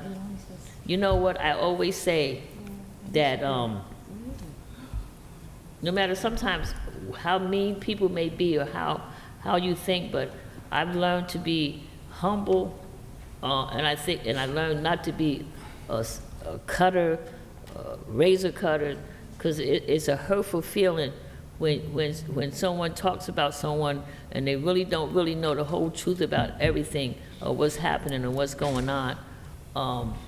And you find that when you have in your heart that you know you want to do right, God gives you the strength to overcome what you always hear in your ear, what you always hear. And sometimes it's not good stuff, but God gives you the strength to overcome stuff. And I'm honored. It's a pleasure. There's so many items that I done voted on since I've been here that I'm honored to be, my name could be on something. Because I don't know how much longer I'm going to be here. And so it's going to be seen that, you know, Councilwoman Cotton voted on this. And that's what I look at, the honor of being able to say I voted on this item. So with that being said, Madam Clerk, congratulations to Earl and Kevin. That being said, Madam Clerk, my vote is yes. Thank you, Councilman. Councilman Davila? I think I said, when we were closing the public portion, I spoke, we finally are taking action, as well as Councilwoman Cotton. It gives me great pleasure to be able to support this measure year after year for quite a few years, you know, celebrating the flag raising of the Jamaican independence. And just, you know, in what I do on a daily basis and what I've been doing for the past 29 years is working in higher education. Designated school official for international students, bringing students from Jamaica. I don't think you know that, Commissioner. But I will say this, I've served at all capacities. We are what I consider a one community. We all live in Paterson, and the best thing that we have is that we are diverse. Our diversity is what makes Paterson so special, and in my eyes, #1. Do I want a better, cleaner, safer? Absolutely. But I do respect, and right now this is about Jamaica Way, and this is about supporting this measure, and today, the Jamaican community, because I'm almost sure that every council member here will take a firm, positive action on this, and so today, we are all Jamaicans. So with that said, Madam Clerk, this one's for you. My vote is yes. Thank you. Councilman Jackson? Thank you, Madam Clerk. So one of the things that we have to acknowledge is the extreme beautiful diversity of our community. And it would be shameful not to acknowledge the contributions by all various groups and cultures and so on and so forth. You know, but what stands out to me is that for many, many years, we spend time driving on streets that are named after slave owners. And this is all over our country, all over the country. We drive on streets that are named after people that have done some of the most atrocious things to those of us who have came here and some of us who are brought here, but those of us who have consistently made contributions. So I believe that every community deserves the right to have a piece of the community that symbolizes their presence and their contribution. So I'm happy that, Mr. Carr, that you have carried the torch and you've fought the long fight on behalf of not just yourself, not just your group of people, but for all groups of people that have the same equal, inalienable right to have a piece of the community that resembles them. So with that being said, hat goes off to you, sir. I'm happy to support this item. I'm happy to support it to the extent that we had to. And with that being said, my vote is yes. Thank you, Councilman. Councilman Khalid? My vote is yes, Madam Clerk. Councilman Mendez?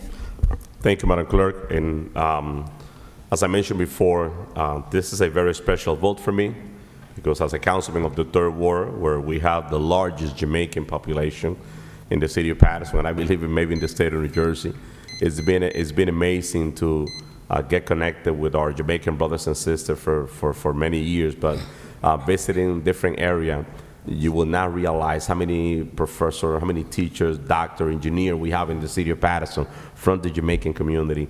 Recently, Mr. Key Waxon's daughter was promoted to sheriff department as a higher level in the department, so congratulations to your daughter. So and many other examples of Jamaicans that are doing excellent in this community. And if we go into the business area, we have so many business owners that have been here for years and years, supporting this community, investing in Paterson, in real estate, and in all the different areas. So we're definitely going to acknowledge the contribution of the Jamaican community, and I hope that we could get some jerk chicken for that celebration, Mr. Kerr. Congratulations. You've been fighting for the longest for this, along with Key Waxon and the organization, and John Jay organization. I know you guys are going to put a great event. I'm just going to be there to enjoy the delicious food that you guys are going to have on that day, and to hug my brothers and sisters from the Jamaican community. And that's what we are, Paterson. We are a melting pot, a city with the biggest diversity in the state of New Jersey, and we have to embrace all the diversity, and this is the time for our brothers and sisters of the Jamaican community. Madam Clerk, my vote is yes. Thank you. Councilman Velez?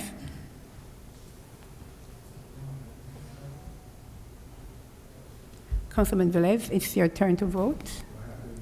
She's sitting in as the president, Council but President, I'm sorry. due to COVID restrictions, I didn't notice she's Council not- President was gone. She stays in her chair. She does not go to the Right, so, president. thank you, Madam Clerk. You're welcome, sir. You know, reading that this resolution designated Virland Avenue between 17th Avenue and 19th Avenue to be known as Jamaica Way. There's two whereas that caught my attention. The people of the city of Paterson recognize the economic, cultural, and social contribution of Jamaican American in our city, state, and our nation. The city, the people of Paterson. That means 150 plus residents that we have in the city of Paterson recognize the Jamaican community. And the third that brought me my attention was the whereas they say Jamaica Way will serve as a symbol of recognition and honor to all those who immigrate, follow their dreams, gave their life for this country, paved the road for others, and left a lasting footprint within the city of Paterson. And that brings me to remember that the first Jamaican American elected to the Board of Education in the city of Paterson was Bill McCoy. The second was Earl Carr. That is paving the road. And if you go to East Orange, and if you go to other places in the state of New Jersey, you're going to see individuals that are in place in the political field because others have paved the road. So I salute you, those that have paved the road, that are public, and those that are anonymous individuals in this city, in the state, that have proudly say, I'm a Jamaican America, and now a street is going to be named Jamaica Way. So let's celebrate and let's represent what Jamaica means in the city of Paterson, in the state of New Jersey, and every time we see a name named after a community or a country, let's represent it the proper way and be proud of your heritage and your contribution to the city of Paterson. So, saying that, I'm proud that the Puerto Rican community is part of Jamaica because the Taínos was their Taínos too. So, que viva Puerto Rico / Jamaica. You have no quorum. My vote is yes. Thank you. Madam President? Congratulations to the Jamaican community. My vote is yes, Madam Clerk. Thank you. The vote is 7 in favor, 2 absent. Item number 28 is hereby adopted. Thank you. Item number 29, Madam Clerk. 29? Item number 29. Yes, next item is item number 29, resolution memorializing the life and legacy of Mark Damon Smith, sponsored by Councilwoman Dr. Lilisa Mims and co-sponsored by Councilwoman Ruby N. Cotton. Resolution 21306. Second. Second. Moved by Councilwoman Mims, second by Councilman Velez, Davila, and Mendez. Roll call, Well, no, Madam. wait a second. Moved by Councilwoman Mims and Cotton. And I say second. No, but no, she hadn't included me. That's all I said. Oh, okay. Oh, Moved by Councilwoman Mims and Cotton, second by Councilman Velez, Davila, and Mendez. Roll call, Madam Clerk. Yes, Madam President. Roll call on item number 29 for approval. Councilwoman Cotton? thank you, Madam Clerk. I'd just like to say about Mark Damon Smith, he worked with the youth bill probably for over 20 years. I can remember when I first got elected, how he came to me and wanted to do work for residents in the ward, in the city.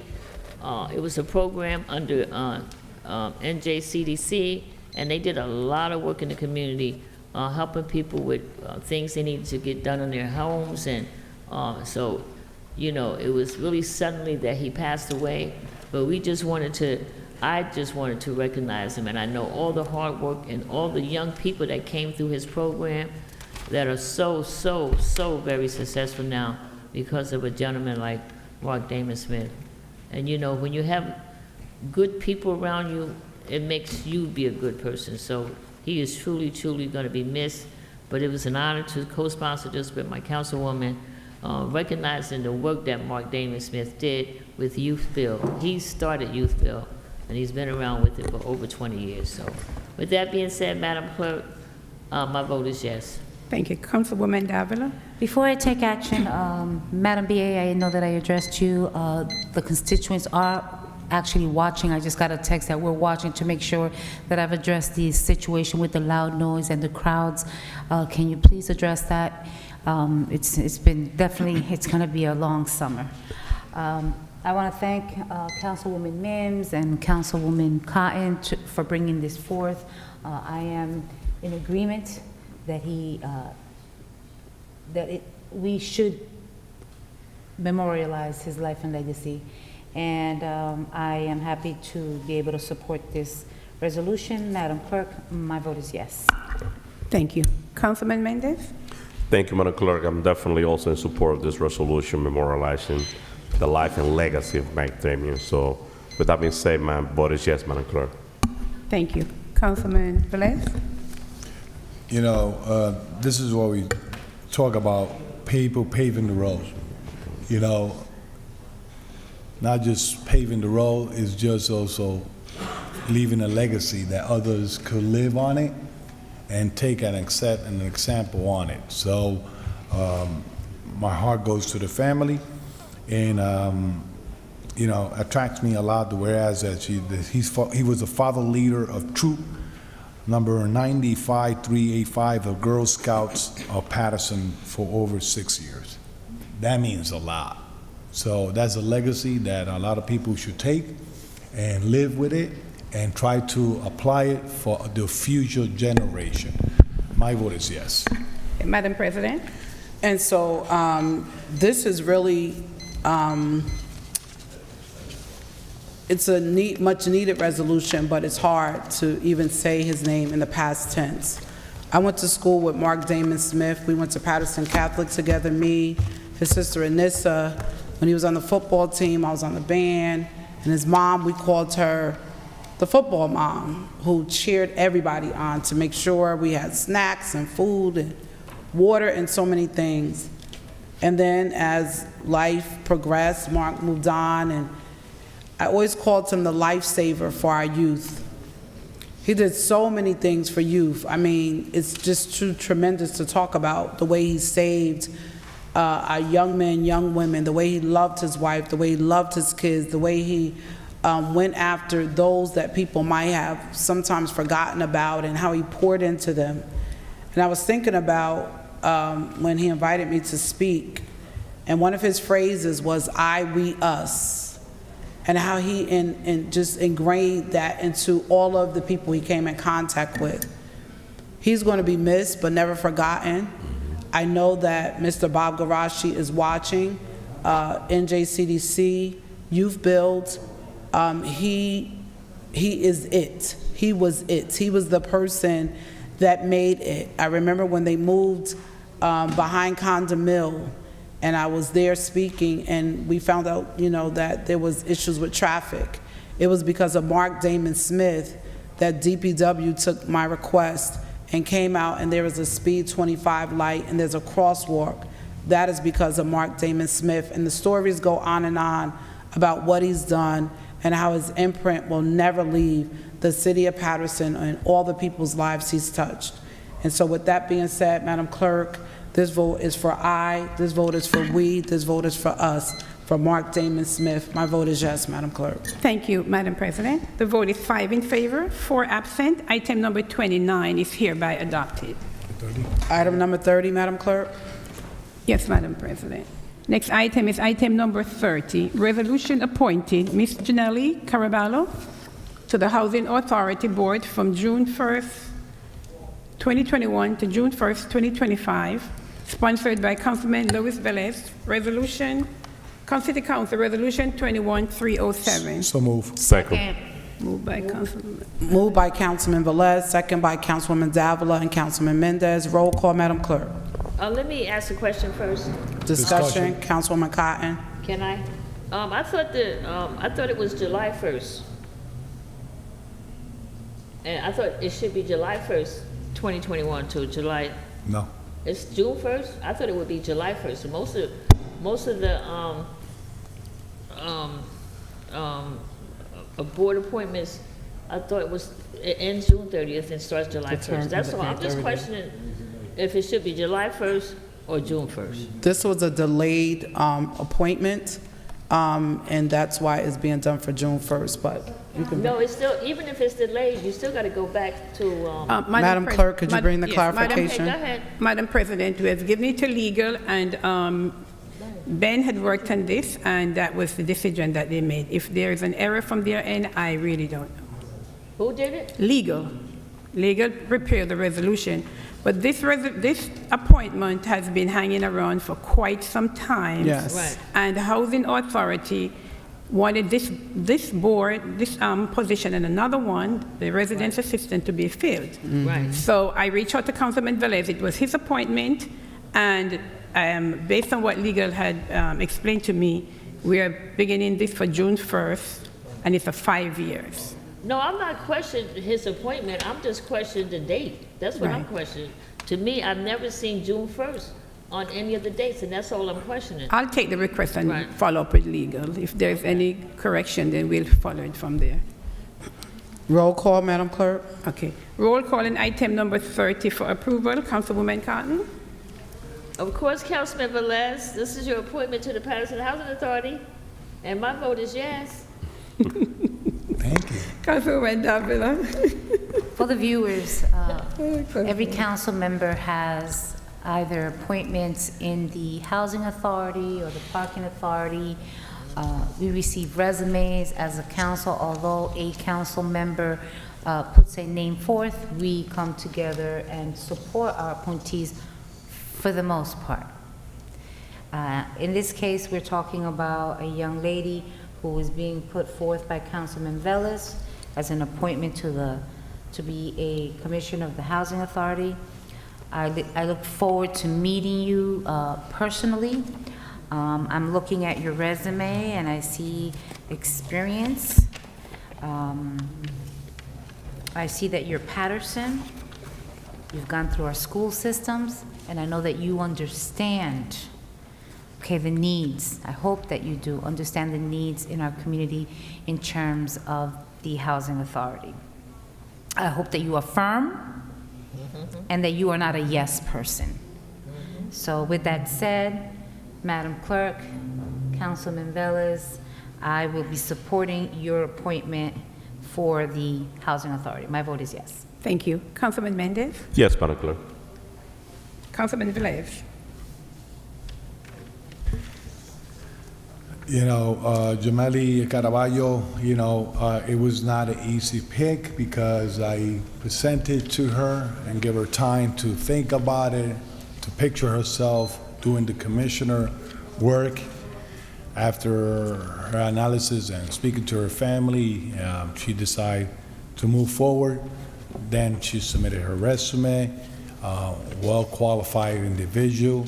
She's a warrior. She understands where she came from. She understands the city of Paterson. She understands the needs of the city and the residents of Paterson, especially when it comes up to housing. And I think she's going to do a great job.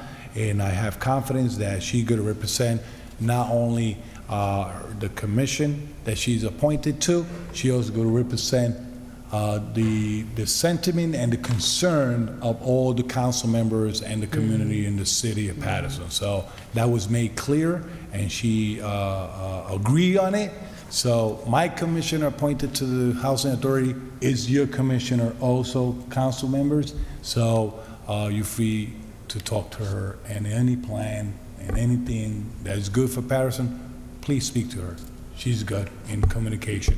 So my vote is yes, and congratulations. Thank you. Madam President? So Jameli, you have been proactive. You have been truly a true advocate for Paterson. I remember doing a tour at Rise, and I saw you again, and you were very happy and cheerful and helpful. So I really am excited about this appointment. I see your heart and your passion for the city, and it's an awesome opportunity. Thank you, Councilman Velez, for picking someone that I think will do an amazing job and will definitely put the needs of Paterson and its residents first. My vote is yes, Madam Clerk. Thank you, Madam President. The vote is 5 in favor, 4 absent. Item number 30 is hereby adopted. Item number 31, Madam Clerk. Yes, Madam President. Next item is item number 31, resolution to celebrate anniversary of the Holy Tabernacle Church, sponsored by Councilwoman Dr. Lilisa Mims and co-sponsored by Councilman Michael Jackson. City Council Resolution 21308. Second. Moved by Councilwoman Mims, second by Councilman Velez, Councilwoman Davila, Councilman Mendez. Roll call, Madam Clerk. Yes, Madam President. Roll call at item number 31, Councilwoman Cotton. I'm sorry, Madam Clerk. Number 31. Let me pass for a minute. Pass, okay. Councilwoman Davila. My vote is yes. Thank you. Councilman Mendez. Yes, Madam Clerk. Councilman Velez. My vote is yes. Thank you. Councilman Khan.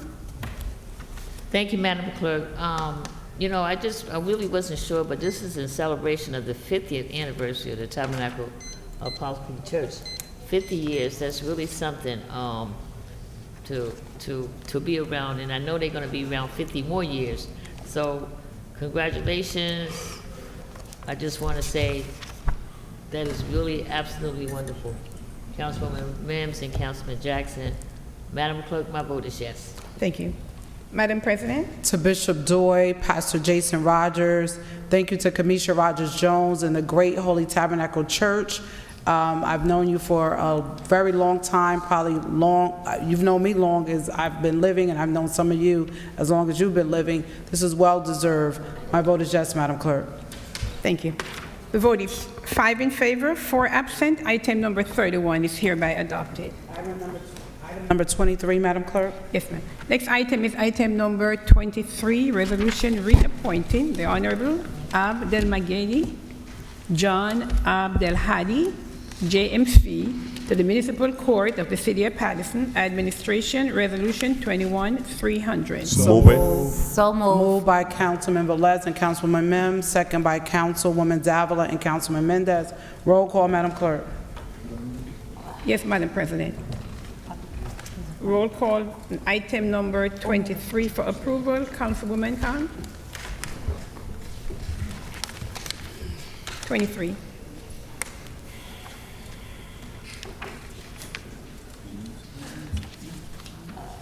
We're on item 23, Council President. You know, my question is, I thought that all the judges were appointed at the same time. Madam BA or Corporation I Counsel. believe this one was pulled. Wasn't this one pulled? No. No, I thought we did. This didn't. It's a new, the reason why this is here, all the judges are appointed together, but the Superior Court needed to have this on record, so that's why it's being presented to the council for us to put it for Superior Court. Okay. There you go. Thank you, Councilwoman. Thank you. Oh, so for Superior Court, like. Could we proceed with the motion that was on the floor? Yeah, we already. Yeah. We're in roll call.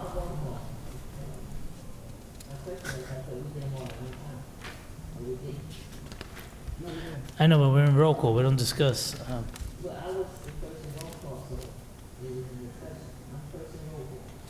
I'm first in roll call. I was just asking a question before. No, we just started. She called a Counsel, discussion you just before a roll. No, Leave it like that. All right. Councilwoman Mims, can you clarify, because I I'll just came bring back. clarity. When you're in roll call, you're not supposed to have an additional discussion. Yeah, but before Thank I you. But she voted- did ask the question. That's right, I But asked the we're question. in roll call, though. And since I am number one, I'm in the beginning. And so she clarified it. That's what I needed to know, because I thought that we all voted for everybody all at the same time. But this had to be differently. Madam Clerk, my vote is yes. Thank you. Councilwoman Davila? There's a lot that I can say about the Honorable Abdelhadi. He's Paterson, and I'm happy to be able to support this reappointment. My vote is yes. Thank you. Did you say yes, Councilman? You said yes. Okay, thank Yes, you. I said Councilman yes. Jackson? Thank you, Madam Clerk. I know that Councilwoman Davila is holding back because he deserves so much more. But she didn't want to get yelled at about the 2 minutes, I'm sure. But he's more than Paterson. He's integrity. He's courageous. He's committed. He's responsible. He's fair. And he's all the things that Paterson needs. And when you talk about integrity and holding firm to represent those members of our community with a high level of integrity, I appreciate that, I respect that, and I'm willing to support anyone and all people who are willing to maintain that level of a commitment. Madam Clerk, my vote is yes. Thank you, Councilman. Councilman Kalik? Thank you, Madam Clerk. Councilman Jackson, you forgot he's a Kennedy Knights too. Okay, congratulations, Judge Abdulhadi. My vote is yes. Thank you. Councilman Mendez? Thank you, Madam Clerk. It's definitely a great honor for me to vote in support of Judge Abdelhadi as the Chief Judge. He's Paterson, you know, and you're right, Councilman Kalik went to Kennedy High School. He's a very accessible person, very professional, and his work ethic, it's incredible. So it definitely is a great honor for me to say yes to resolution number 23. Thank you, Madam Clerk. Thank you. Councilman Mims? So I remember back when I was a commissioner on the school board, and I would see this guy sitting in the audience, always poised, very alert, very attentive. And then one day we were in the parking lot and we had a really, really great conversation, and I learned not just about him, but his entire family in a matter of 5 minutes. And from that day, I knew what he stood for. He's a great guy. He stands for morals and values and integrity. And I really respect him because even at that time, I saw his fight and advocacy for Paterson and for its residents. And so, Chief, I appreciate you. Thank you for all that you do. You have my support, and I will definitely and graciously say yes. Yes, Madam Clerk. Thank you. Councilman Velez? Honorable Abdelmajid John Abdelhadi. See, I'm trying to pronounce it right, Your Honor, just in case. I had to commend the Honorable Judge Abdelhadi because in the crisis and the pandemic that we went through in the city of Paterson, that court never stopped. And he did the possible to protect his employees, to protect the city, and also to protect those that had to come in front of him. As a chairman of the statutory agency of our city, he brought in a lot of ideas regarding the virtual court system, how to do everything online, and to catch up with the new technology regarding the new method that the pandemic COVID-19 put us through. So congratulations. He's a team player, and I know that the judiciary system and the court of the city of Paterson is proud of our judge like he is. A well-qualified individual. Hopefully, he stays with us longer than 3 years, and anybody that comes understand that he's a Paterson, and he loves Paterson as it is. So, saying that, Your Honor, congratulations. My vote is yes. Thank you, Councilman. Mr. President? My vote is yes. Thank you. The vote is 8 in favor, 1 absent. Item number 23 is hereby adopted. Madam Clerk, could we do 33 and 34? I know I'm jumping around, but it's just 33 and 34? Yep. Sure, that's fine.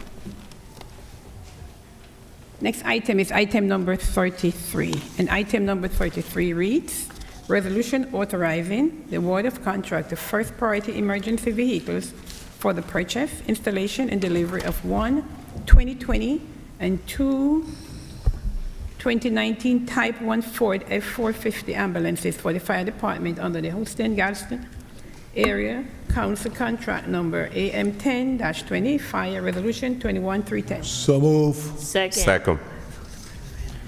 Moved by Councilman Velez, second by Councilman Mendez. Roll call, Madam Clerk. I think it's second by Councilman Mendez and Cotton, correct? I think I heard Councilman Cotton, Mr. What President. did you say, Council? I didn't hear you. I thought you said, I think I heard Councilman Cotton said You second. did hear me. Yes, you did. That's okay. Should I continue? Yes. Item 33? Oh, you're going back, okay. Yeah. Roll call on item number 33 for approval. Councilwoman Cotton? Yes. Councilwoman Davila? It's for ambulances. 33. I'm sorry, we're doing 33? Yes, ma'am. Can I pass for a minute, please? Okay. Councilman Oh, Jackson? wait a minute, no. My vote is yes. Thank you. Councilman Jackson? I had to read it. For the fire department, 33. Yes. Councilman Khalid? Yes. Councilman Mendez? Yes, Madam Clerk. Councilman Velez? Much needed. My vote is yes. Mr. President? Yes. The vote is 7 in favor, 2 absent. Item number 33 is hereby adopted. 34?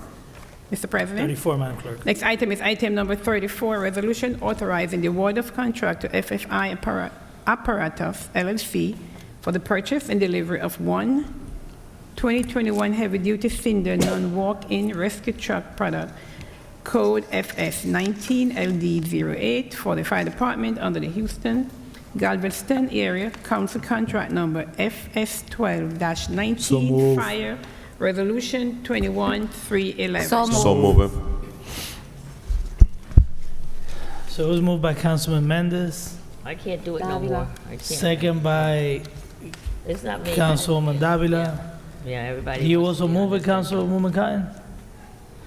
Yeah, I got the Moved by same Ca- tone. I got the same tone of Mendes. We sing alike. Listen, if it's that important, you know, I understand. Listen, I'm trying my best to try to Go hear ahead, here. Mike, go Let's just ahead. put a system in place where the lights will go off because I'm trying my best here.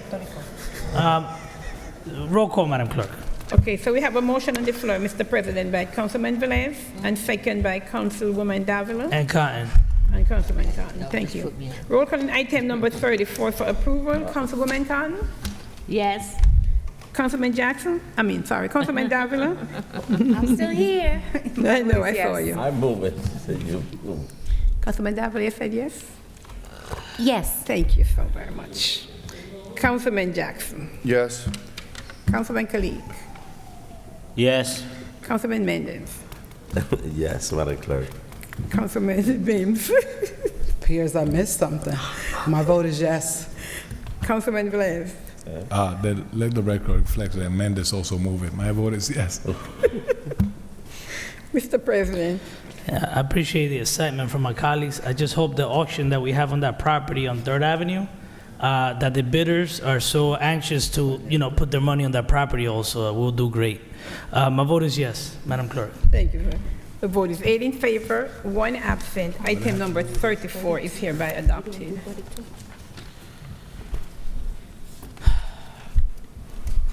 Council To number President. 32. Yes, sir. Next item is item number 32. Item number 32 reads, Resolution authorizing Department of Community Development to submit the 2021-2022 one-year annual action plan to the U.S. Department of Housing and Urban Development. Community Development Resolution 21309. So moved. Second. So moved by Councilwoman Davila, moved by Councilman Velez, and second by Councilman Mims. Roll call. Roll call, Madam Clerk. Yes, Mr. President. Roll call for item number 32. Councilwoman Cotton. Thank you, Madam Clerk. I just want to say that we did vetted this in Community Development Committee, and we all agreed to put it forward. So with that being said, Madam Clerk, my vote is yes. Yes. Councilwoman Davila. My vote is yes. Councilman Jackson. Yes. Councilman Kalik. Yes. Councilman Mendez. Yes, Madam Clerk. Councilman Mims. Yes. Councilman Velez. Yes. Mr. President. Yes. The vote is 8 in favor, 1 absent. Item number 32 is hereby adopted. Madam Clerk, let's just go in order now. Let's go to number 35. 35? Yes. Next item is item number 35. And item number 35 reads, Resolution authorizing award of contracts for redevelopment attorney and related matters for the City of Paterson. Law Resolution 21312. So moved.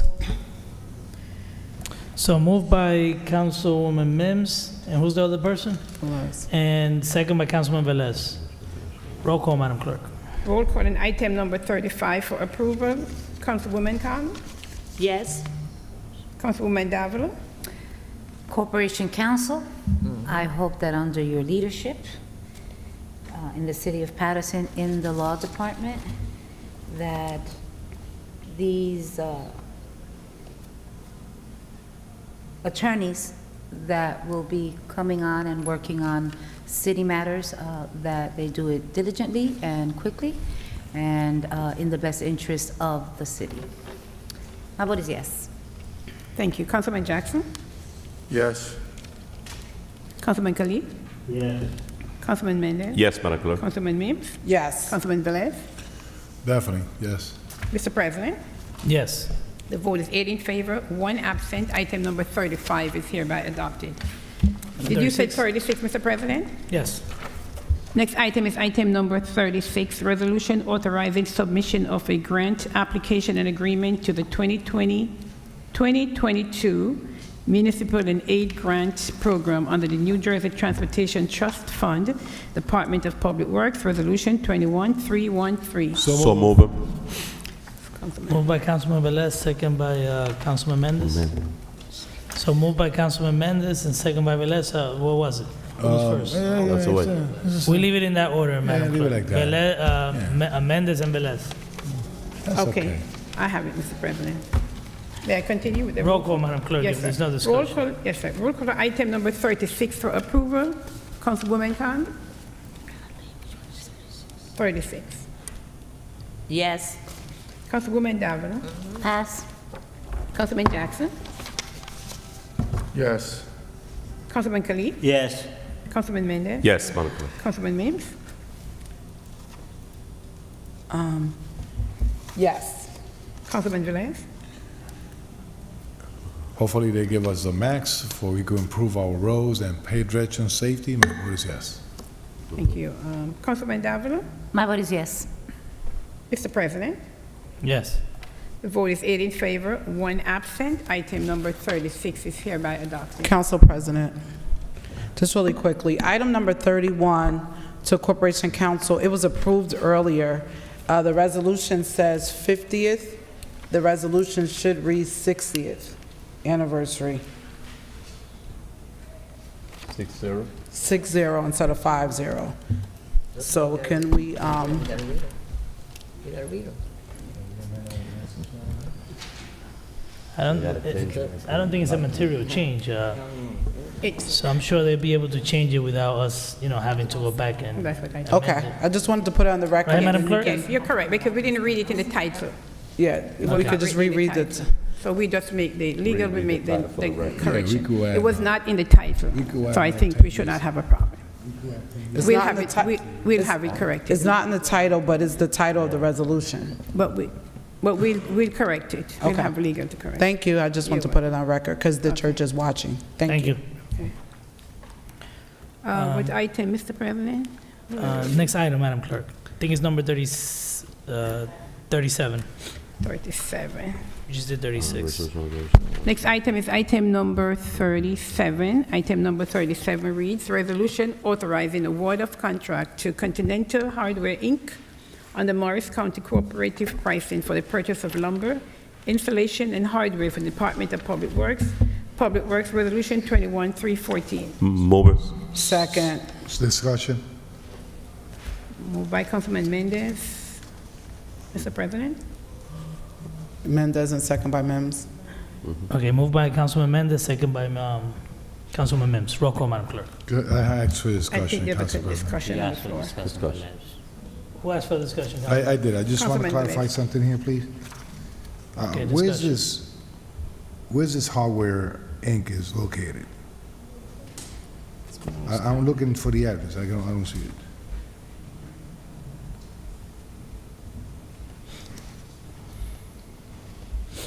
Harry's here.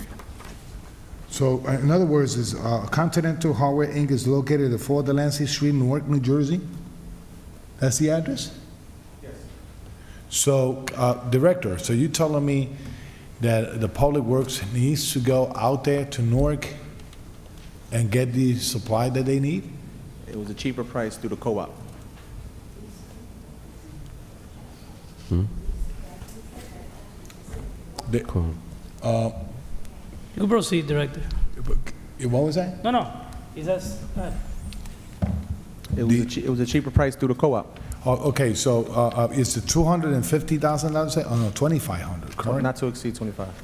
$25,000. I believe, yeah. Okay, yeah, because I see that I they're brought the missing. wrong folder. I don't have the resolutions. No, I was looking here, that I think it was a typo. I saw like 250,000, but it's actually 2,500.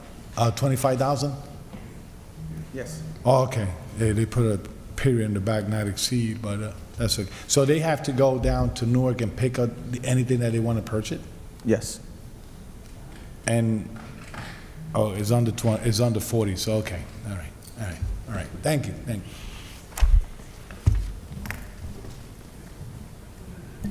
Mr. President, may I continue with the roll call? Yes, roll call, Madam Clerk. Okay. Roll call on item number 37 for approval. Councilwoman Cotton? Yes. Councilwoman Davila? Yes. Councilman Jackson? Thank you, Madam Clerk.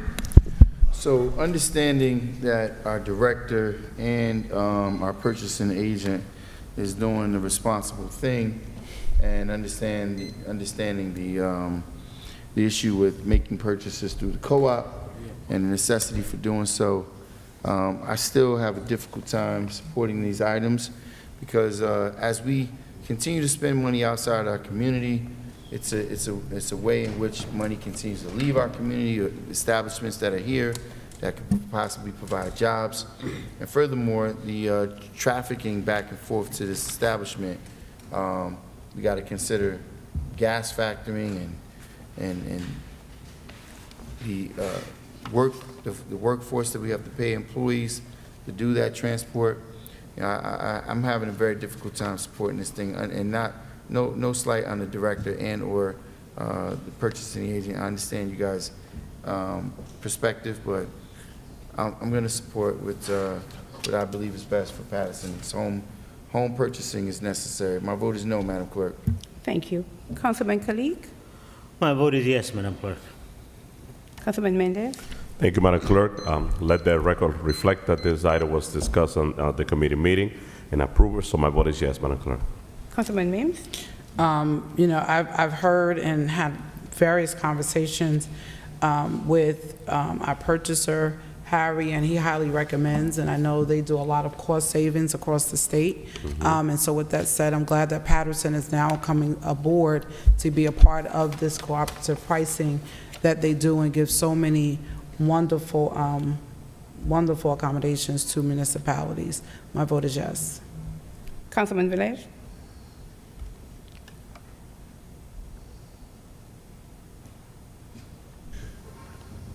You know,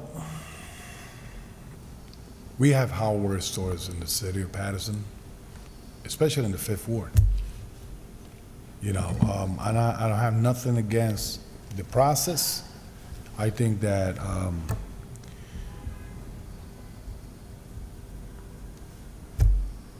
my vote is no. Thank you, Mr. President. I could speak on this, but let's just not waste the time on this item. My vote is yes. The vote is 6 in favor, 2 against, 1 absent. Item number 37 is hereby adopted.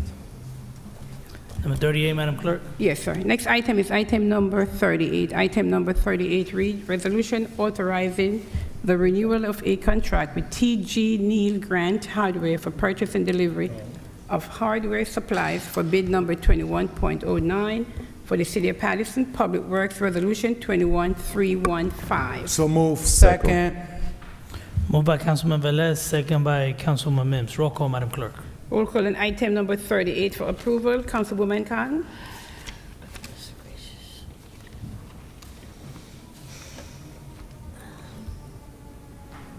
Yes. Councilwoman Davila? Yes. Councilman Jackson? Pass, Madam Clerk? Councilman Khalid? Yes. Councilman Mendez? Yes, Madam Clerk. Councilman Mims? Yep. Councilman Velez? I'm happy that taxpayer money is staying in Paterson. My vote is yes. Councilman Jackson? Yes. Mr. President? Yes. The vote is 8 in favor, 1 absent. Item number 38 is hereby adopted. 39, Mr. President? Before we proceed, just Corporation Counsel, 39. what's the intent of including this language in this contract? It says this contract may be subject to existing memorandum of understanding between the city of the state of New Jersey, Department of Community Affairs. Like, what's the purpose?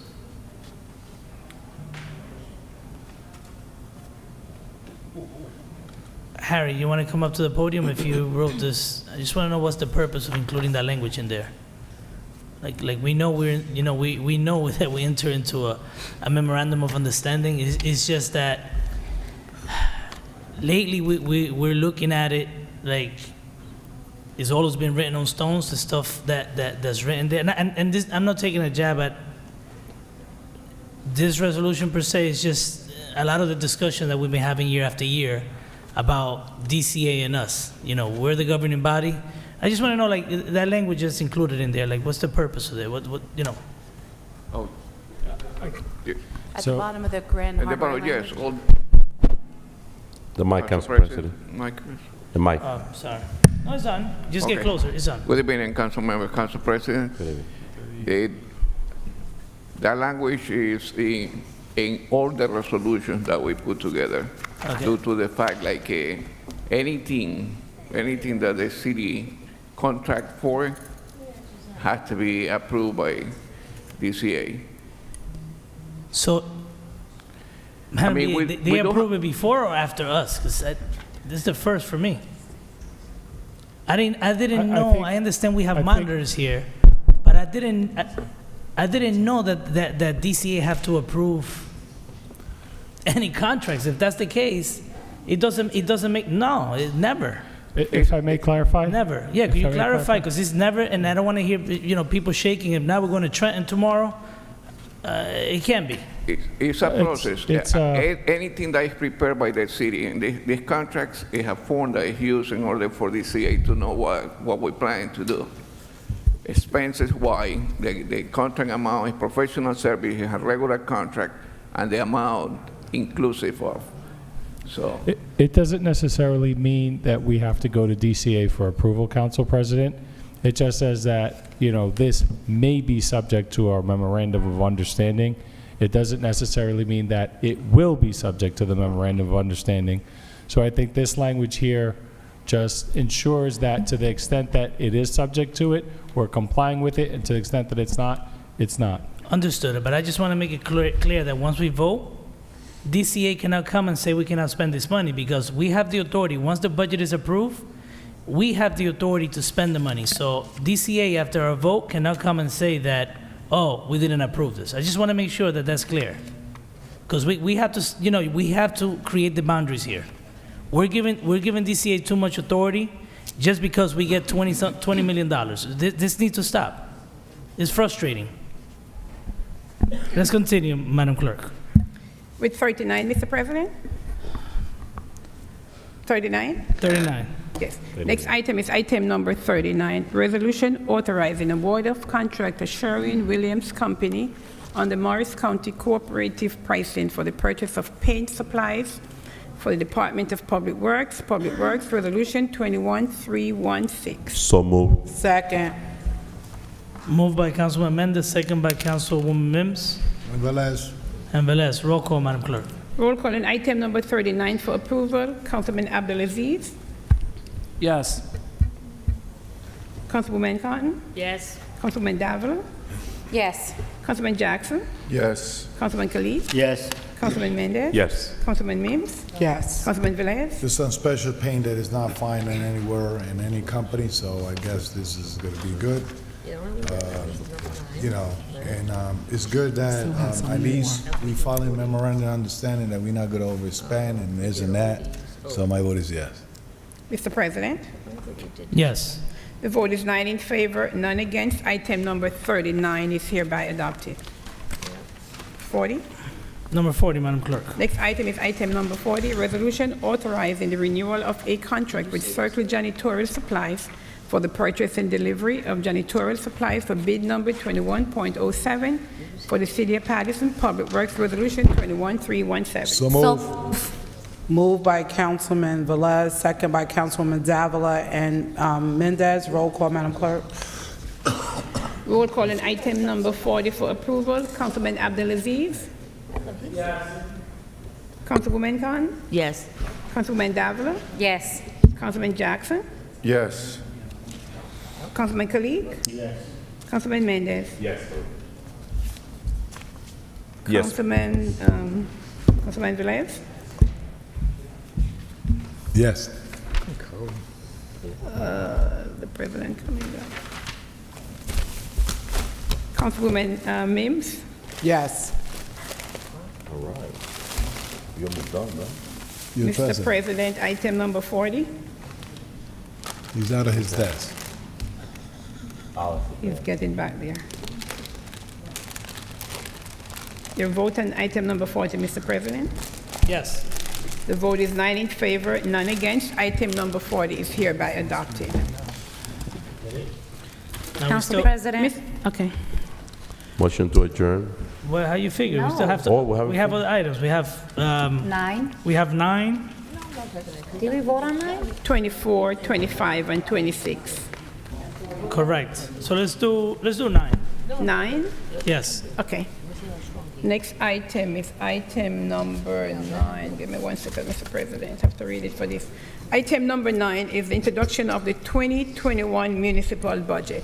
Resolution authorizing reading of the calendar year 2021 municipal budget by title only, and the introduction of the calendar year 2021 municipal budget. Finance Resolution 21286. So moved. So moved by Councilman Mims, second by Councilman Velez. Roll call, Madam Clerk. Yes, Mr. President. Roll call on item number 9. Councilman Abdelaziz. Pass. Councilwoman Cotton. They're gonna,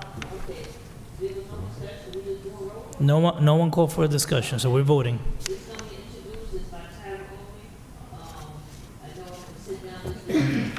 Your mic. this is only introduces by title only. I'm gonna have a long weekend coming up, so, but we need to introduce it. We're not voting on it, people in the community. And with that being said, my vote is yes, to introduce the budget. Thank Madam you. Clerk. Thank you. Councilman Davila? I'm in agreement that in order to have a healthy discussion, definitely there has to be a document in front of us. And I understand that it's been introduced. I know it's title only. I have the budget right here. This is what we're elected to do. And with that, I am going to vote yes to proceed with the reading of the calendar year 2021 municipal budget. My vote is yes. Thank you. Councilman Jackson? Yes.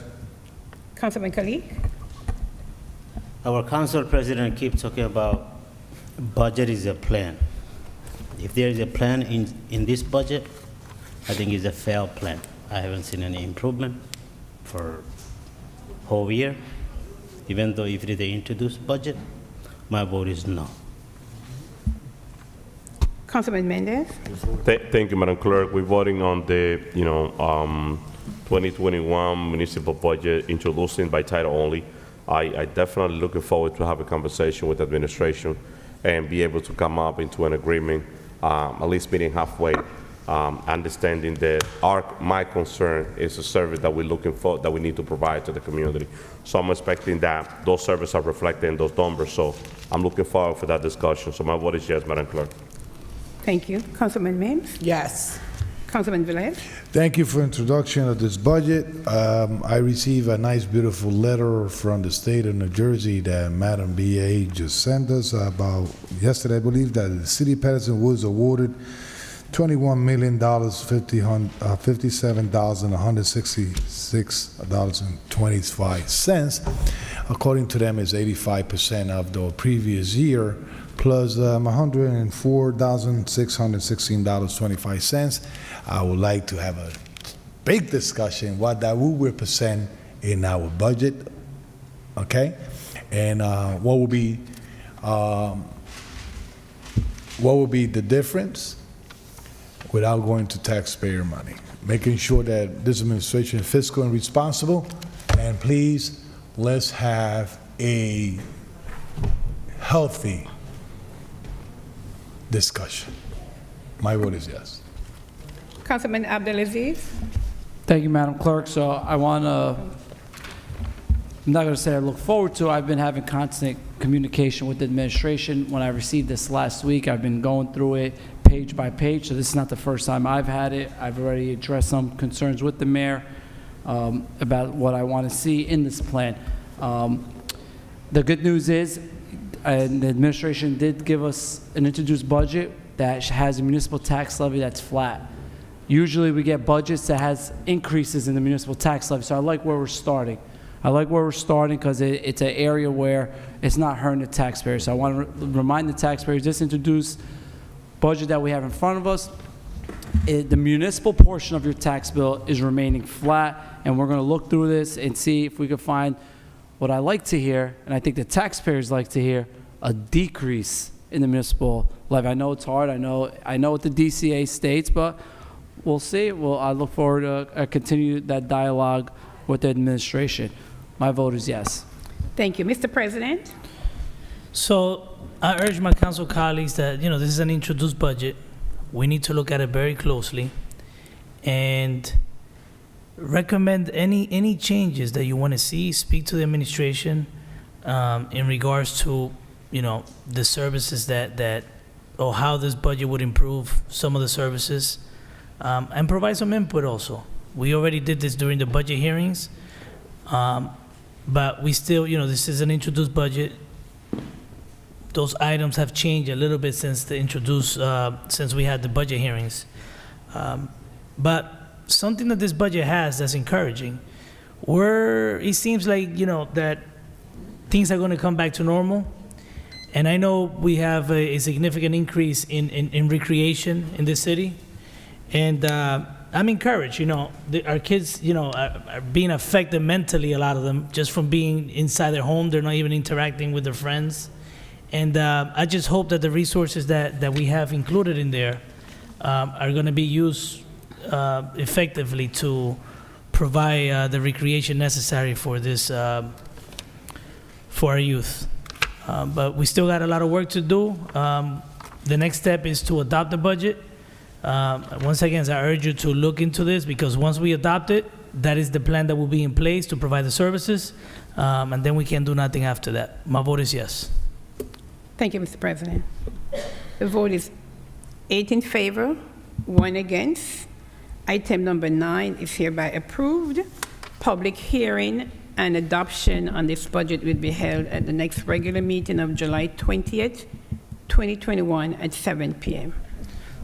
Number 24, Madam Clerk. Council President, before, July 20th? Council President. July before- 20th. Before you jump to the other, item, it's understanding, and I hear the privilege that other council member has to go to administration and discuss thoroughly the situation about the budget.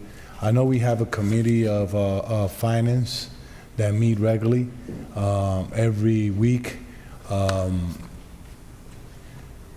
It would be nice that the committee chair of finance highlight the whole entire council when it comes up to this decision, because some conversation are made inside those committee that we don't know what they talk about, and if I don't know if they.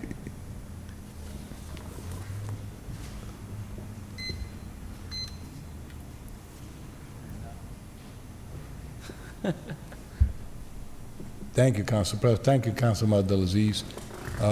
It is a simple request. I understand that there's a committee of finance and they have your discussions and this and that. It's our work individually to do our homework, and I understand that. But if there's anything that the committee could highlight into the remaining members of the council, instead of going to a discussion or arguments or whatever, you could do so. I'm ready to do that. So Councilman Velez, like I stated, we have budget hearings, which a lot of the council members didn't attend. I don't recall who was here, who wasn't. But now I'm in my 3rd year, and when we have budget hearings, a lot of the council members don't even show up. We And was this in the is middle of hold the on, pandemic. Councilman. This is not for you. Oh, okay. I said I don't even recall who was here or not. I don't take attendance. All I know is that we're a body of 9.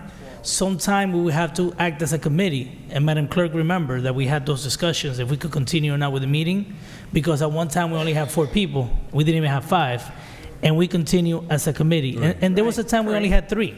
So what this says is this, and again, not going to disclose because I don't really recall who was here or not. I just know I was here. And when we discussing the budget with the administration, this is the level of service that we complain about often. This is the services that will be provided to the community, or at least the resources. Let me rephrase. This is the resources that we're allocating for the services that we provided. Now, once we approve that, it is the job of the administration to provide them. Correct. But, Councilman, to your question, this budget process didn't just start now. This started months and months and months ago. So, just want to add I'm that. aware. All right, so could we continue, Madam Clerk? With number 24, sir? Yes. Sure. Next item is item number 24, resolution authorizing an emergency contract agreement with Citywide Towing, Inc. for towing and impound yard services for the city of Paterson. Resolution 21301. So move. Second. Discussion. Councilman Velez, Councilman Mendez. Oh, Mims. Moved by Velez, second by Mims. Okay, moved by Councilman Velez and second. I apologize. So who moved it? Moved by Velez, second by Mims. Moved by Councilman Velez, second by Councilwoman Mims. Discussion, Council President. Discussion, Councilman Mendez. Just a quick comment on this, through the chair, through Madam BA, the contract with Classy end on May 31st. Who are we using right now, since the contract finished on May 31st? Now, we voted on this emergency right now. So are we already using this company? Yes. Okay. Yes. Yes, and if you want. Anyone else? The agent to. Give me so this is my comment, Madam BA, and I definitely hope that we could have a little, a extensive conversation with the company that we will voting to provide these services. This community has been suffering for many years with Classic in terms of the fee that they've been charging in the city of Paterson. Sometimes $280 for a few blocks, $300. And I know we're getting, I don't know how much we're getting, how much is the portion that I understand that was $25 per towing the Classic used to pay the city of Paterson. I'm definitely to see the contract moving forward, because I know by putting an emergency contract, you don't have to go out for a bid. We understand that. And this contract is going to start in June 1st, 2021, and then in November 30, 2021 of this year. So we definitely need to know who we're going to bring permanent in the city of Paterson to provide the service, because the community has been suffering for the longest with Classic and the fee that they've been charging the resident of the city of Paterson. That's my only comment. So Council on that President. minute, so council members, I did have a conversation in finance, because we requested one time for a study to be done. You recall, Harry, to see if a feasibility study to see if we could provide the services ourselves, because there was not another company in Paterson that was able to, or that had the capacity to provide it. But in regards to the fees, I think there's a state law now that limits the amount of fees. Is that correct? That's correct, Council President. Any towing in the state of New Jersey has to be guided by the New Jersey State Police rates, and those rates are incorporated in this emergency contract. And I believe I have that. When did this law change? I think it's not too long ago, right? Last year. It's recently, and every year the state police provide the rates for the year, and we got it right now for the 2021 rates. And only to compare, for example, on the first rate, with Classic was 240. With this contract, under the law, any towers cannot charge more than 175, I believe it or not.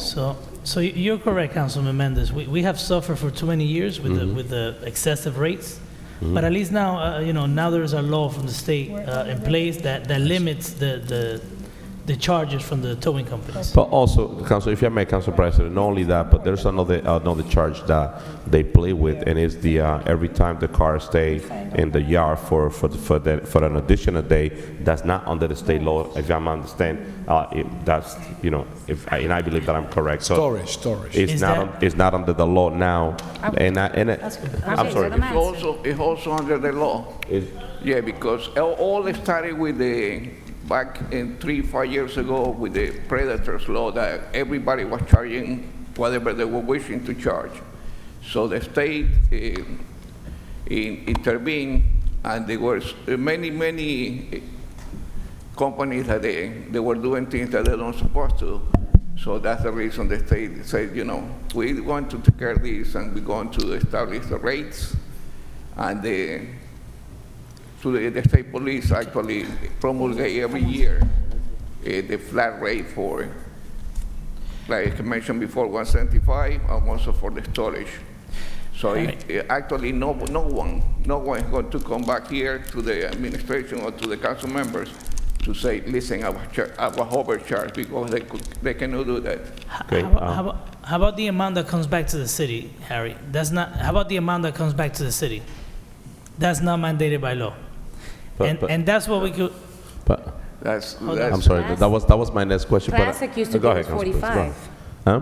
Classic was 45. No. I'm saying that's not mandated. So in the future, I understand that they're limited. But if we ever go to bid, I know we're not in the business of penalizing our residents to collect a fee. But if they're collecting a fee, then we should get, if they're going to collect the fee amount anyways, we should try to get, as much as possible in return. That conversation we already had with my MBA, and we had a couple conversations, so we definitely will. That's why I trust you, Harry. I trust your work. I appreciate it. Councilwoman Davila. So on that note, I want to share that today I had my first encounter with this company. I had a constituent matter that was addressed to me, and I made a phone call I don't know them, I don't know where they are, where they're located, I didn't have this in front of me. I know it was Hawthorne. I had a conversation with the director, Madam BA, and, I said, I felt like now our residents have to pay an Uber to get to a place, and, he clearly explained to me that it's literally like almost behind Duffy's or something like that, right? So I said, okay, so I could see very close to Paterson. But what I wanted to share with my colleagues was this. When I made the phone call, the person behind that phone didn't know who I was and was so polite. The second thing, I then said who I was, and I gave her the information. I said, can you please explain what occurred? And she very nicely said, no, that is incorrect. We take pictures. So they actually took a picture before they took the car, and the reason why they took the car with the picture, and I said, that's what I'm talking about, that's what I want to see. And so I'm in agreement with you, Council President.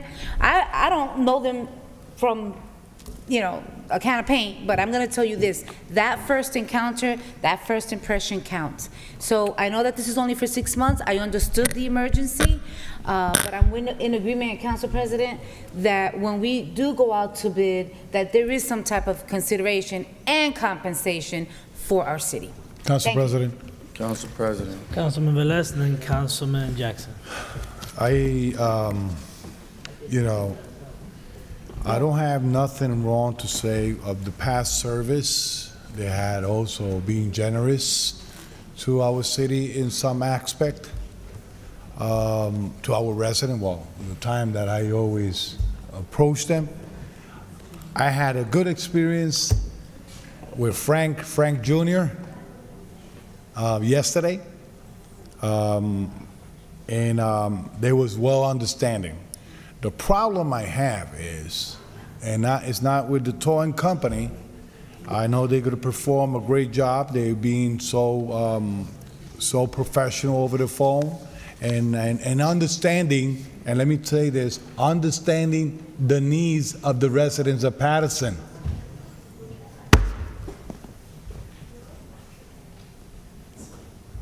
If through the chair, I'm directing my statements. And the situation I have is, and we addressed this at I was at the committee meeting for DPW the other day, and when we had PCG and the construction company, Madam Ruby Cotton will refresh the mind on this, is that this company are putting signs on cones 3-4 hours before the construction starts. On Park Avenue, East 19, so forth, they put a cone, not even 24 hours, the next day in the morning, the car is towed. The constituents don't have a schedule, and this was addressed in the past. So, the residents of Paterson, if they're gonna get hit with a tow, we need to look into creating that tow unnecessary. But I understand this company. I had an experience with them yesterday, and they are a real compassionate company. They understand Paterson needs, and hopefully in this 6 months, they're going to be with us a couple months, I believe it is. Yeah, right?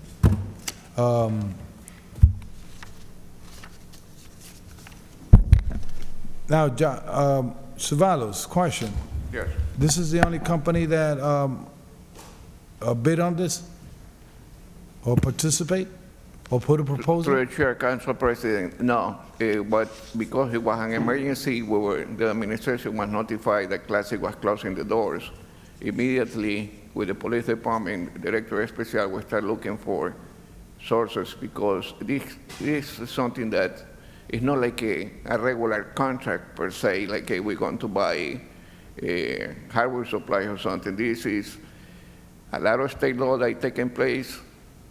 The site has to be a minimum 2 acres or more. So we contacted a couple companies under the state contract, but they happen to be in East Rutherford. Number one, Nick Towing. And then when we called them, the first thing they said, if we're going to help the city of Paterson, we need at least 90 days until August to see if we have the room that you need. So that definitely for us, but no. We were not in the ability to wait till August. The problem of we tell, listen, we don't have the space for you. So we did another search and around town and the surrounding areas.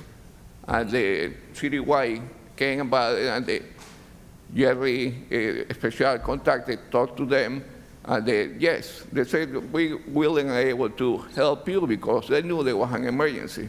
And correct me, Harry, this is the first time that I see a contract that if expired, you could go month to month. No. This is the first time I see it. No, what it says is it's going to be for 6 months under the emergency, and I need to go out to bid on this contract. And for whatever reason, in 6 months, we don't have a solid contract for towing, we're going to request from the same vendor to allow the city to go month per month until we have a new bid and a new contractor.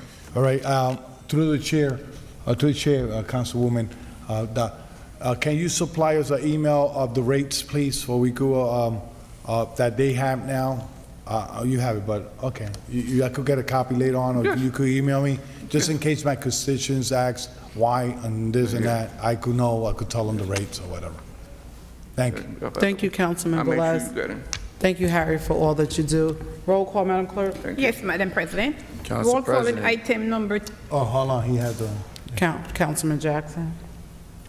Thank you, Council President. So first and foremost, it's an empty room now.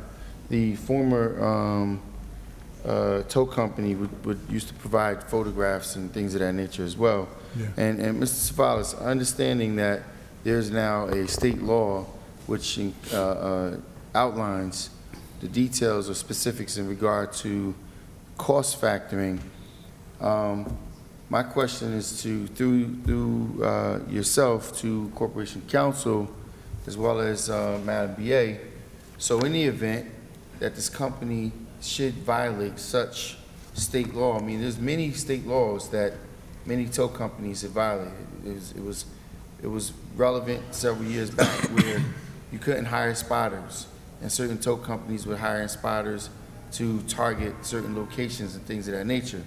And here's just another example. Corporation Counsel, that I spoke to you about quite some time ago, where a resident's car was towed at 7:42 in the a.m., where specifically outlined in the city statute as well as any applicable laws that the road was not supposed to be shut down prior to that time. Now, are we expecting residents to take on the expenses and go out and have to take on a legal battle with this company if they potentially violate the laws that's set forth? Or is the city going to take into account that we are representing our residents as well, and if a company violates a law, it should be the city who stands forward on behalf of those residents?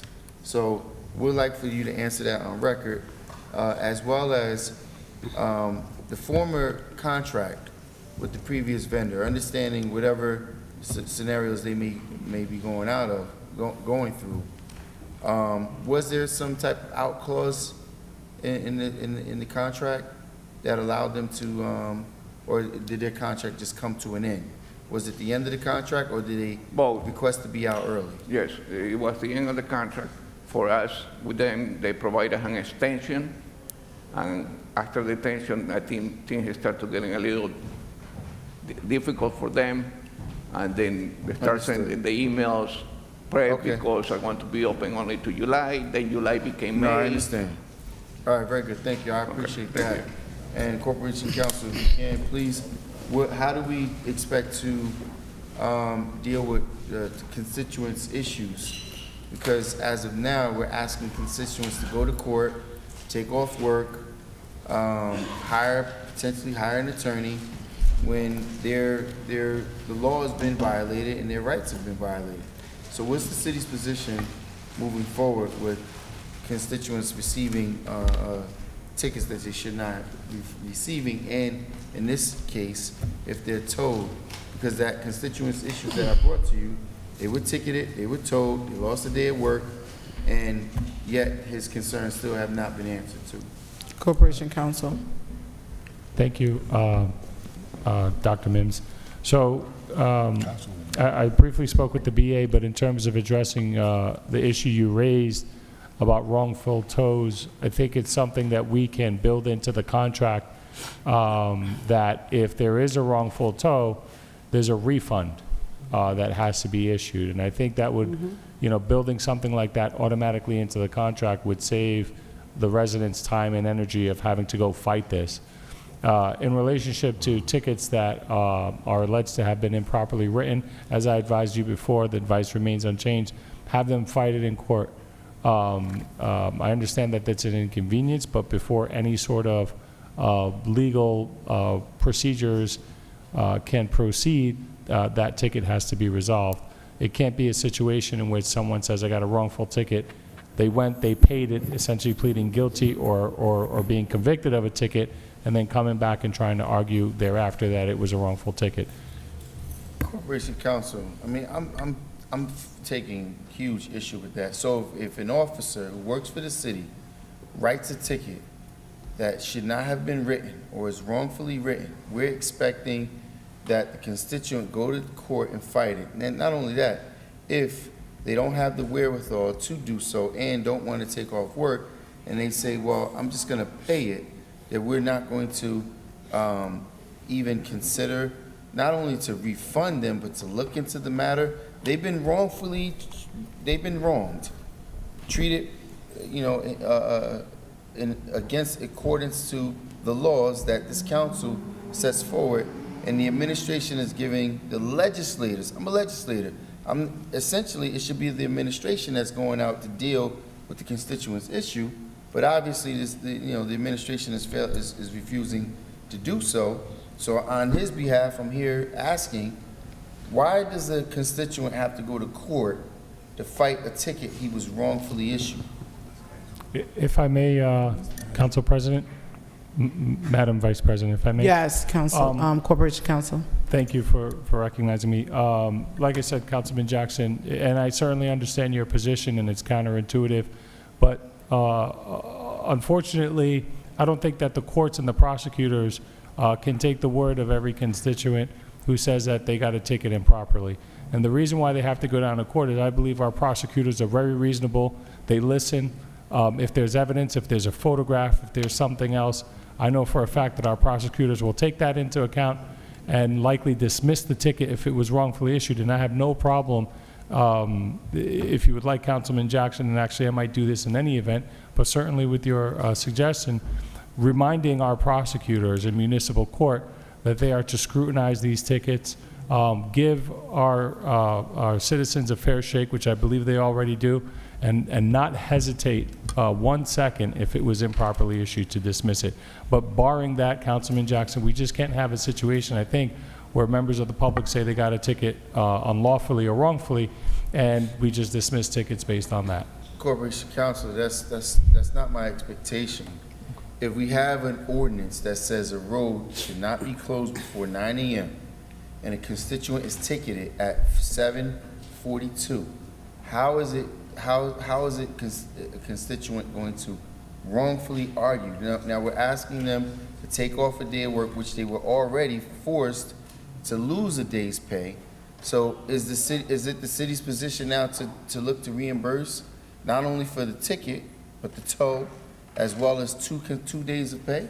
Because at that point, I mean, the constituent has been wrongfully treated by our officers and our Department of Community Improvements, or whomever is overseeing these construction projects, that's allowing these roads. Let me just say the BA's office, really, because the BA's office is refusing to deal with these issues, allowing roads to continuously be closed before the allotted time. We have a clear ordinance, and a constituent was ticketed, towed, lost a days of work, I spoke to you about this several months ago, and yet the constituents still texting me like, so what's going on? I mean, how are we treating our residents here?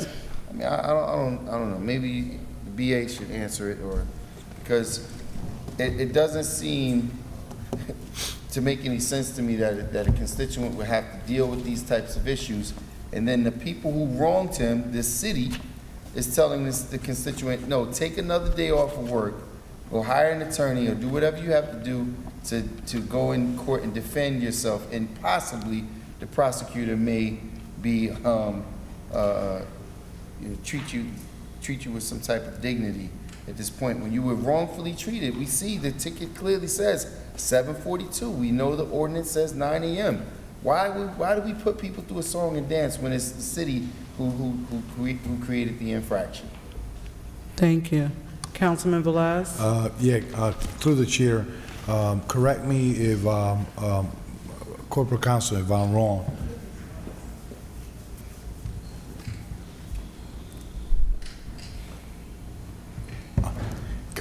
I'm sorry, did you need something from me, Councilman Velez? Yes, before, I didn't notice you was talking to us about. That's okay. Corrected me if I'm wrong. I believe that the statute do not allow any police officer, any government official, or any court employee to torch or to throw away a ticket already given by a police officer, law enforcement. That the only person that have to and do that by statute is an honorable judge listing the facts of the ticket given. Yes, Councilman Velez, and thank you for that question, and Madam President, if I may respond. Corporation Counsel. Thank you. I'll try to be brief. So yes, Councilman Velez, that's an astute observation. We have great judges like Judge Abdelhadi, who our citizens go before, and I believe get more than a fair shake. But before they go in front of the judge, they do conference the cases with prosecutors. At this point, it's virtual, most of them.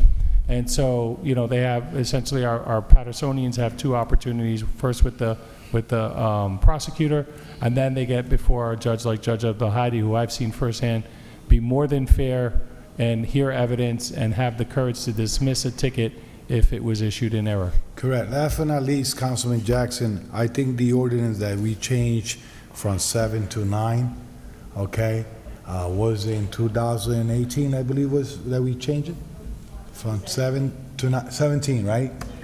17. And a lot of this contract was honored before the change of the owner of the ordinance. So a lot of them was grandfather based on the old ordinance. And we had that discussion. I believe the chair of DPW understood that point regarding why they were still working and operating at 7 o'clock with the old ordinance, because the contract started way before the amendment that you put forward from 9 to 4. So that's why you see those roll closer to 7 o'clock. Thank you, Councilman Velez.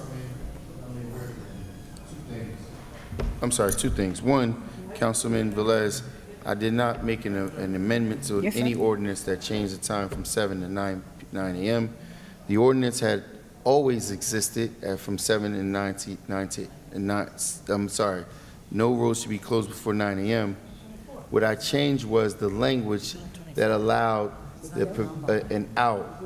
So therefore, from 2017 and removing that language to 2021, I find it extremely hard to believe that there's existing contracts when these contracts are signed year to year. Secondly, through the chair, Council President or Council VP actually, it's rather disappointing that I asked a clear question on behalf of the constituents, not on behalf of Mike Jackson. I paid tickets regardless of whatever the case might be. But I'm asking a question on behalf of the constituent, and we allowed Corporation Counsel to skip right over the question. In fact, the BA, what are we going to do with constituents that have been wrongfully treated, their cars were towed prior to the times, and we're telling them they have to go to court. It's clear that they've been, anyway, this council never holds this administration accountable, so I'm gonna just let it Roll call. rest there. Roll call. Roll call? Yes, Mr. President. Roll call, we are on item number 24. Roll call on item number 24. Councilman Abdelaziz? Yes. Councilwoman Khan? 24. You said we on 24? 24, yes. Madam Clerk, I just want to say that we're gonna see how this play out, but the contract ends in November. So with that being said, I can go with them now until November, and just to see how it's gonna be. Madam Clerk, my vote is yes. Thank you. Councilwoman Davila? Classic Towing ceased to do business with the city of Paterson. There was an emergency and it had to be taken care of. As I stated earlier when I began, I was specific in saying my first encounter with this company, I don't know anyone there. I have to say that at least, I mean, anyone that gets towed I don't think is a good thing, but I'm saying at least in terms of where they're located, at least will not be a major burden on our constituency. With that said, my vote is yes. Councilman Jackson? Yes. Councilman Mendez? Yes, Madam Clerk. Councilman Mims? Yes. Councilman Velez? Once again, this company is going to be here for 6 months or probably a little bit longer, or depends. At least they understand the Paterson, left and right, north, south, east, west, and my vote is yes. Mr. President? Yes. The vote is 8 in favor, 1 absent. Item number 24 is hereby adopted. May I continue with 25? Mr. President? Number 25, Madam Clerk? Yes, sir. Next item is item number 25, resolution authorizing an application to the Comprehensive Opioid Stimulant and Substance Abuse Program Administration Resolution 21302. Move. Second. Moved by Councilman Velez, second by Councilwoman Davila. Roll call, Madam Clerk? Roll call for item number 25 for approval. Councilman Abdelaziz? Yes. Councilwoman Khan? I could just say on this new program that we're going to be starting here, I'm really looking forward to see that it works. And the gentleman that I explained it last week, I'm not sure if you saw it, but I am so looking forward on how we be able to consider this, because the other people that are doing these drug abuse in our city is like awful. It's absolutely awful. Every day I see new people walking up and down our street, new people with suitcases and everything. So I'm looking forward to working with this program that they have here. With that being said, Madam Clerk, my vote is yes. Thank you. Councilwoman Davila? Yes. Councilman Jackson? Pass, Madam Clerk. Councilman Mendez? Yes, Madam Clerk. Councilman Mims? Yes. Councilman Velez? This is an application, and in the statement of purpose, I could see they're looking for a $900,000 grant. So hopefully they could give us all of that. And if they are successful, hopefully it's not a matching grant. So my vote is yes. Thank you. Councilman Jackson?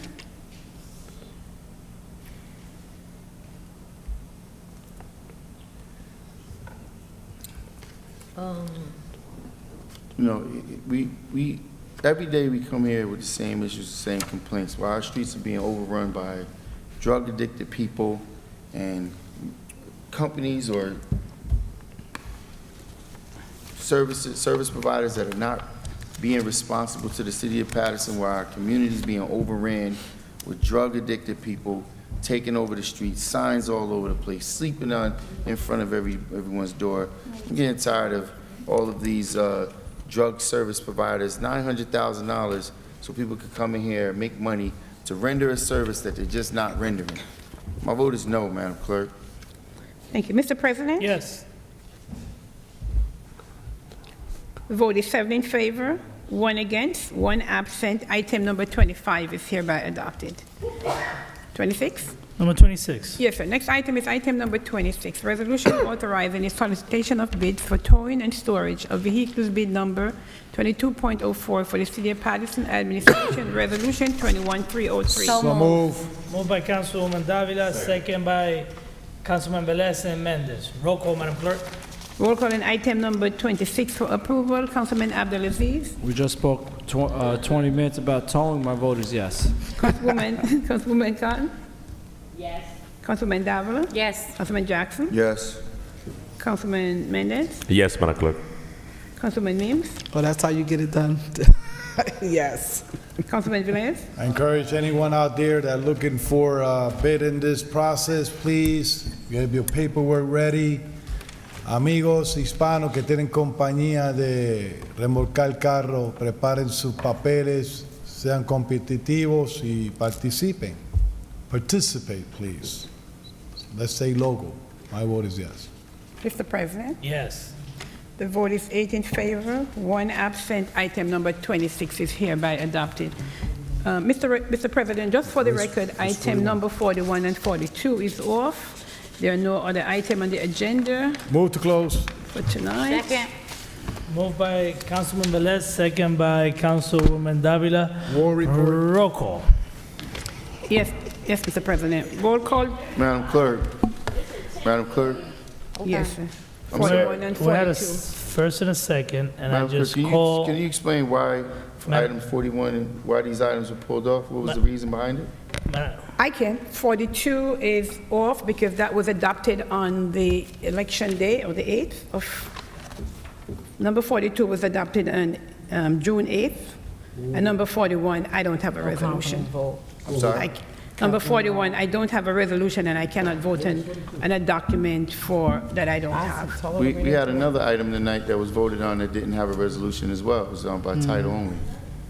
We had another item that was on the agenda that didn't have a resolution as well. Do you mind explaining what item was that, Councilman? Which item was that? Council President, can you at least say that we go, Council No, President? hey, Councilman, I understand. He this. just wants to know what the Council item President, we is. going by numbers. read This it is into not the a record? Chinese restaurant. What is the title? We had Councilman, an item we voted on earlier that was. are you referring to the budget that we voted on by title? Correct. So, Councilman, once again, I don't mean any disrespect. You've been on this council forever. The law allows you. They do this all the time with the introduced budget. They allow And you. we vote on plenty of Councilman, items by title. Councilman, that, when they say by title, do you want to elaborate? Because the law allows you to introduce a budget by title, Councilman, and you always vote on it. Okay, and we vote on other items There is, so, that we have by No. title only all the No, time. Mr. Madam President. Clerk, please, can you Mr. clear it up? Mr. President and Councilman Jackson, I can explain. The budget has a resolution, is in the budget, and that's what it has been over the years. So the resolution is in the budget. That's why we vote in a resolution, because the resolution is in the budget. After it's been approved, Finance will do all the necessary paperwork with a vote, roll call. So the resolution is actually in the budget. It's not a resolution like the regular resolution we have when we do a budget. Council President. Thank you for the clarification. Thank you, Council Madam President. Clerk, do we have a first and a second? Can we Council have a roll President, call? I was the first. Okay, because someone called for a discussion. I know we started discussion. Do you want to discuss this? No, the thing is. You want to that discuss closing the The thing meeting? is, I'm looking at my agenda, right, and I don't have listed and I respect Madam Clerk that she's saying numbers, and I'm directing to the Council President, this is not a Chinese restaurant, and I know things by numbers. Can I tell me at least what title it had? Councilman, Madam Clerk actually specified.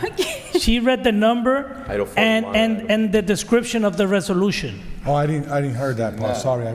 She was interrupted. She was did no, hold on. She did not. She didn't read it. I did not. No, hold on. Councilman, can you why hear I'm me for a asking. minute? Councilman. Yeah. So she was questioned why we was removing 41 and 42. And She what's the went to title? say that 42 was removed because we already approved the budget last week. Right? That shouldn't even be a question. No. This week, on Tuesday. Just give it to me. But for On the Tuesday. record, Yeah. for the The record, previous Council meeting. President, for the record, and then we in serious note here.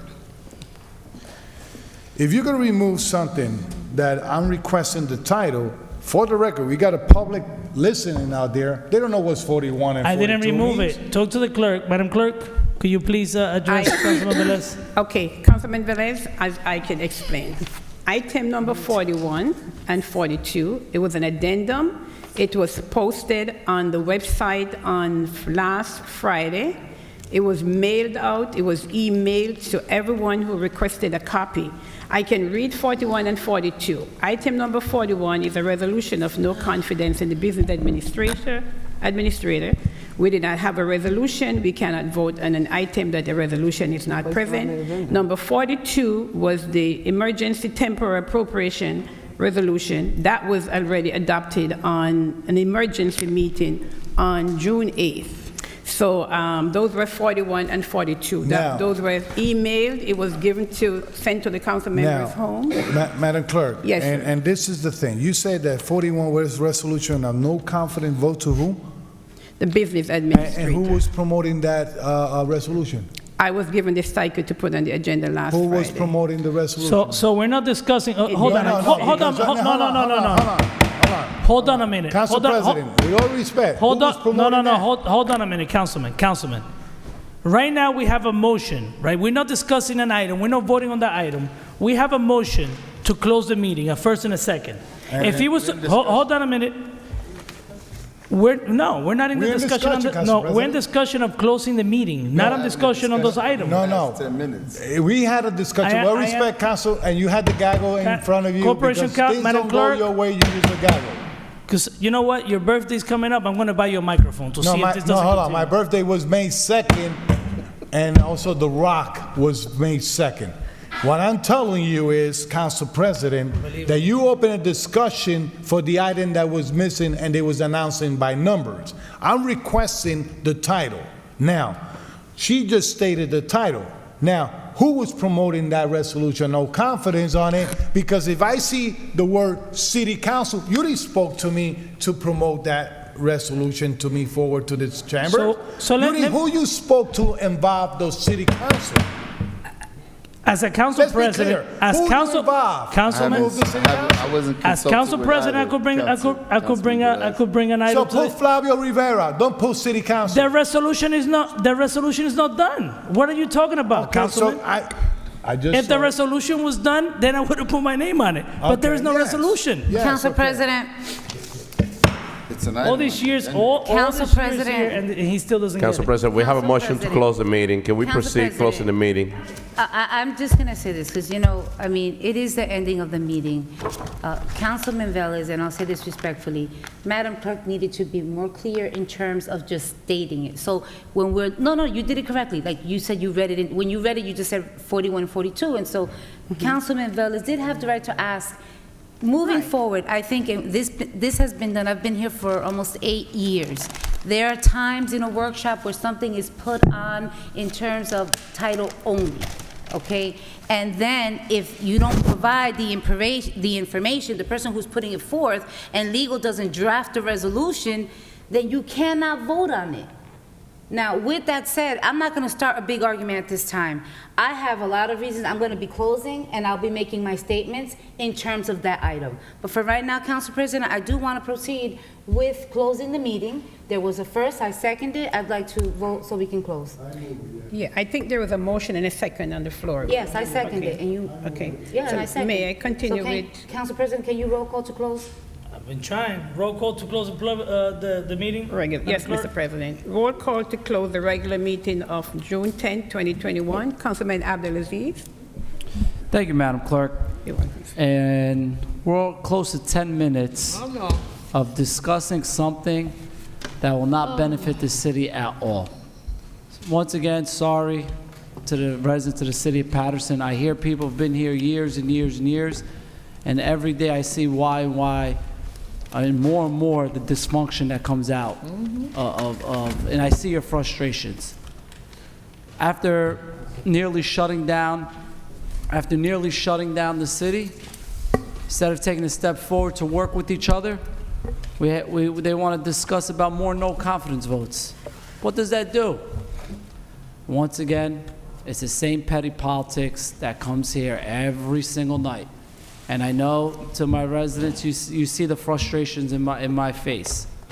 And I hope you're looking clearly to the people that are causing this chaos in this city. That's what it is. It's chaos. No confidence votes does not pick up your garbage. No confidence votes do not reduce your taxes. I wish we wasted 10 minutes talking about the reduced budget and how we're going to reduce the levy. We just talked about 10 minutes of what brings this, what brings that. The people aren't stupid. They're watching. I know you're watching. I know my constituents in the 6th Ward are watching, and they're fed up with the constant politics that comes out from this chamber. My vote is yes. Everyone have a great night. Thank you. Thank you, Councilman. Councilwoman Cotton? Thank you, Madam Clerk. You're welcome. Before I vote, I'd just like to say that, you know, I know we're back in the chambers now, and I just want to say we do encourage people to come in to the mic to voice your concerns, because there are many concerns out there that our constituents are having. And you know, I always say that we may not agree on what we vote on, and I might vote differently than you vote. But one thing I say that you must learn to understand that we may not agree, but it still doesn't, you don't hold grudges because you don't agree, you know. And I said it when I first came on the city council. I may vote yes, you may vote no, but at the end of the night, just learn how to say good night. Because, you know, we ain't gonna agree sometimes, but we're all here for working for the people. You know, I went to our fire department had a luncheon for the dispatcher, and I remember going to the bank, to the luncheon that they had, and I said to some of the dispatcher, and I know what our dispatchers go through. People calling them, they're cussing them, they're yelling at them, they're screaming at them. And so I kind of like said, jokingly, I said, you know what, you get cussed out too, but I get cussed out too. Because people call us up and cuss us out too. So I know sometimes it's hard, but I just want to say to our dispatcher out there, who has to take the brunt of a lot of the stuff that comes through. Even our secretaries take a blunt of a lot of the calls that come in, because I'm sitting here and I'm listening to them when the calls are sometimes coming in. And you know, we know our job as legislators, we know that. But sometimes people now are calling because they need information, they need to be guided, they need to be sent to the right department. And so that's what I would say, that, you know, we're here to not only as legislators, but also to help the community and to send them. I just want to also say I want to give my condolences to Cynthia Freeman Davenport, who passed away. She was an educator here in our city of Paterson. She was actually my daughter, 8th grade teacher at public school number 13. She was also worked for the Frederick Lagarde Academy over at Community Church of Love, which was on 12th, East 23rd and Broadway. Also, I want to invite you to the ribbon cutting ceremony for the historic event that's going to be named in Amnesty Park on June 12th at 12 o'clock on Villan Avenue, and it's the Villan Avenue Triangle Park. You know, even though what we went through, people say you showboat, and there's one thing I know, and I don't know it all because I always said it before, I'm not a lawyer, but I know there's certain things that you cannot do, there's certain things you can do, and I know one thing, if you work, you're supposed to get paid. The law says if you work, you're supposed to get paid. Corporation Counsel, I received your memo, you outlined it for us, and that was what you were supposed to do. You outlined it. If you work, you're supposed to get paid. And I just want to say to your community out there that, you know, I know it's very, very difficult out there for different things, but I'm going to wrap it up real quick. You know what? I've been here for going on 9 years now. As a young kid, my uncle was a sharecropper. I lived in a house that had no bathroom, that had no running water. You know what? I never forgot the hard times. And I can tell you what they try to do to us. They try to pin us against each other. If you worked in a big house or you worked on a farm, and they try to make us hate each other. But you know what? I had loving grandparents, aunts and uncles, moms and dad that said they were never gonna make us hate each other. And that's what they try to do. But I came from a family that did not do that, because if you've ever been slashed with a razor, it hurts. And that's what sometimes people want to do, just slash you up and make you feel bad. I'm not making my community feel bad. I'm going to do my best to uplift my community, because that's what I'm here for, to make sure I do my best. Madam Clerk, that being said, my vote is yes. Thank you, Councilwoman Cotton. Councilwoman Davila? As my first two colleagues that voted to close, had statements, we always say that we are one body, 9 different minds, but when we vote for Paterson. But we also have the right to agree to disagree. It's great that certain council members get phone calls, emails, attend meetings, have committee meetings, and get the respect of the administration. But when you don't get that, and you actually go to the individuals, you let them know first verbally, then you email them, and they continue to be disrespectful, then I have the right to say, I have no confidence in you. I do have that right, because I deserve the same right as my other colleagues that are able to get things done. As a councilwoman at large, I represent the entire city. There's 2 other individuals, Councilwoman Mims and Rivera. But I'm also in agreement, this is not to create chaos. We all gotta understand process. And I understand that before me, I know I didn't have a resolution to move forward with item 41, which was a vote of no confidence on our BA. I do have some items that I would add had I been asked. But moving forward, I want the same. I represent an entire city, so I want the same respect, the same level of effort and I lost the word I wanted to use here, but I expect to be able to be treated the same, because my vote is as good as the vote to my right and to my left and my entire colleagues. So we have a budget, Council President. I'd like to have some conversations with you in terms of some of the things that was passed in the temporary appropriations for the month. There are certain concerns that I will continue to have in regards to the Personnel Committee and the way that we have been, in my eyes, okay, and I believe me, any constituent that wants to know specifically what I'm talking about, I invite you to set up a meeting to come to my office so I can give you specifics that I know that is public information. So with that said, thank you very much. My vote is yes to close the regular meeting. Thank you. Councilman Jackson? Thank you, Madam Clerk. Totally understanding and agreeing with Councilwoman Davila. I'm just a tad bit different, because I don't care if you disrespect me. I'm from Paterson. I have tough skin. You can say whatever you want to say about me. You could call me any kind of name. You could do all of that. None of that matters. But the reality is, I'm sorry, ladies, you don't mind. The reality is, I'm here representing other people's concerns. So when you go out of your way to disrespect me, you're disrespecting the people who I represent. You're not disrespecting me. I'm sound where I am. Yeah, there was an incident I had a few weeks ago with Councilman Velez. He made a statement about my son. That's the only time I'll be brought out of character. If you make any type of derogatory intentions towards my family, all bets are off. Some people don't understand those parameters, so every now and then you'll give a pass. But let's keep it 100% real here, people. You have certain councilmen talking about unprofessionalism. I don't see it that way, as being true and honest. Let me adopt someone else's term, true and real.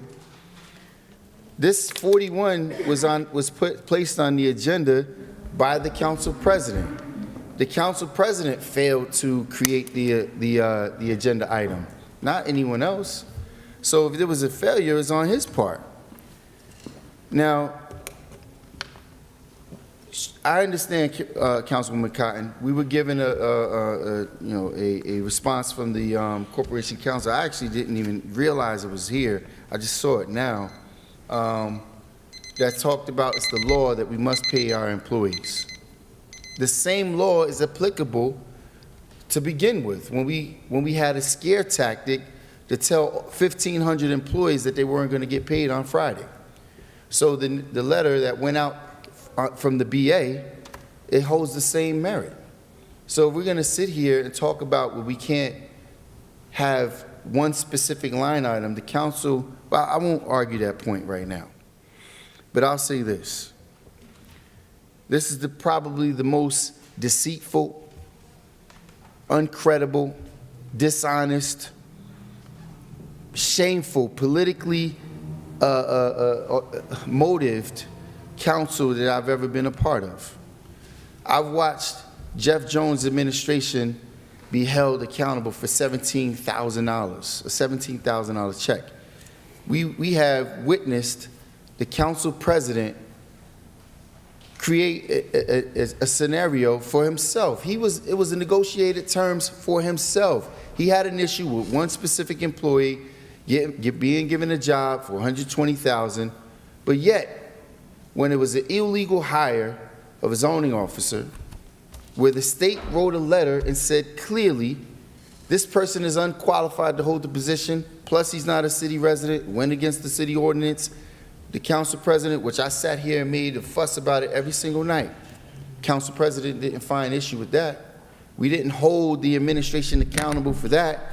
That employee stayed on the books for 3 years while holding 2 other positions in 2 other municipalities until that person decided to resign. So how are we talking about accountability? I want to rest there because I'm anxious to see the notes that he's writing. I hope he's going to comment on the $50,000 increase he just got from the new job he got for doing exactly what he's told. Everyone knows the last time the vote of no confidence for the mayor came up because he's the one who on the group call with other council members, which I was a part of, he's the one who said, council members, put together the vote of no confidence on the mayor, and I will bring it forward. The very next day or next week, he reneged on that agreement because he took a phone call from someone from the Democratic Party, and he pulled the item without consent or consulting with other council members. Now these, again, as I consistently do, these are facts. So you bring forward, you insinuate or instigate a vote of no confidence against the mayor, and then you pull it because you're told. And then conveniently, we see the newspaper article where the guy's receiving a $50,000 increase. So, Madam Clerk, You wrap it up. let me vote yes because I'm patiently waiting Thank you, to see Councilman what this Jackson. rebuttal is going to be. Thank you. Thank you, Councilman. Councilman Mendez? Councilman Mendez. Thank you, Madam Clerk. Before my vote, I'm ready to go. let me just Don't. talk about through the chair to Madam BA. Madam BA, at the last meeting, I make a recommendation of the administration using the database that you guys have and about the call for services. In my case, every weekend I'm getting the same calls from the same location. In the city of Paterson, we have the same people breaking the law over and over. During the weekend, we loud music and all kind of nonsense. So you got that data.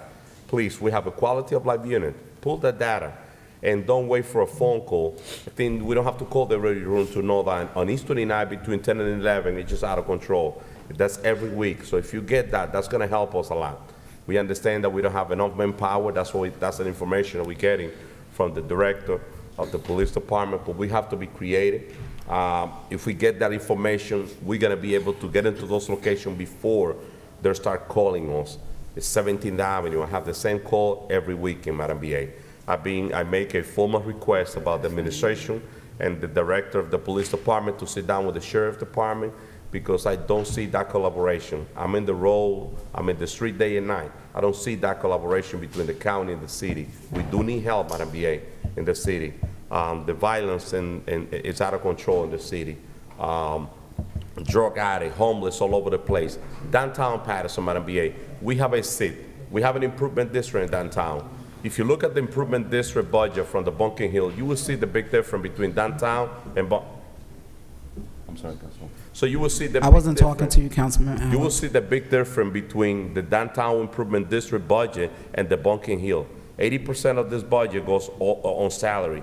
what this improvement district is doing for the downtown to control the homeless situation that we have.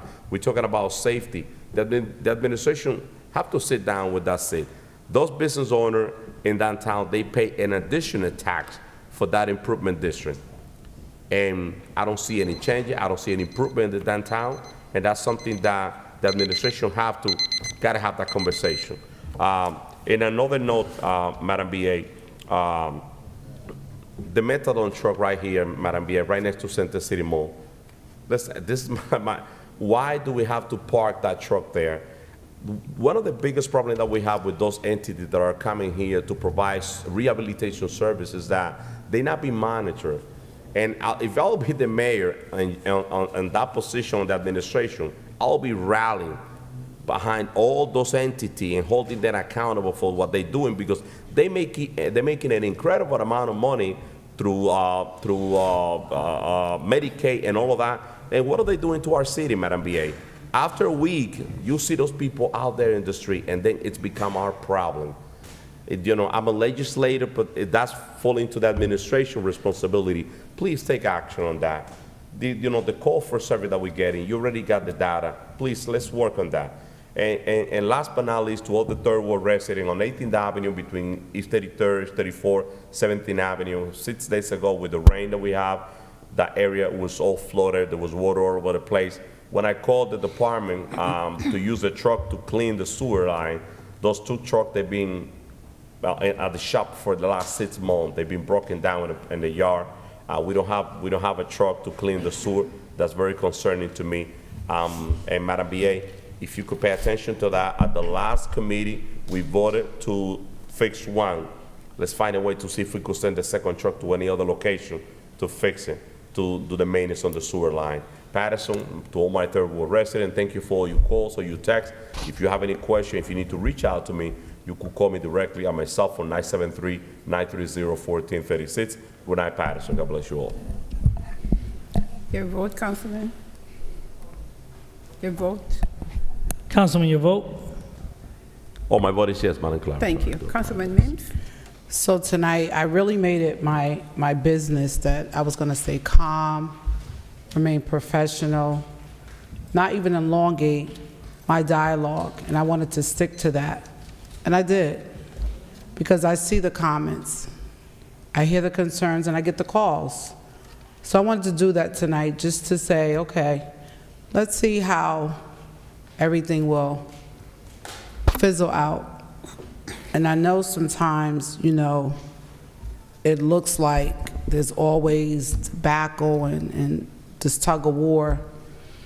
But I don't think it's that. I think sometimes it's the passion that, we have as council members.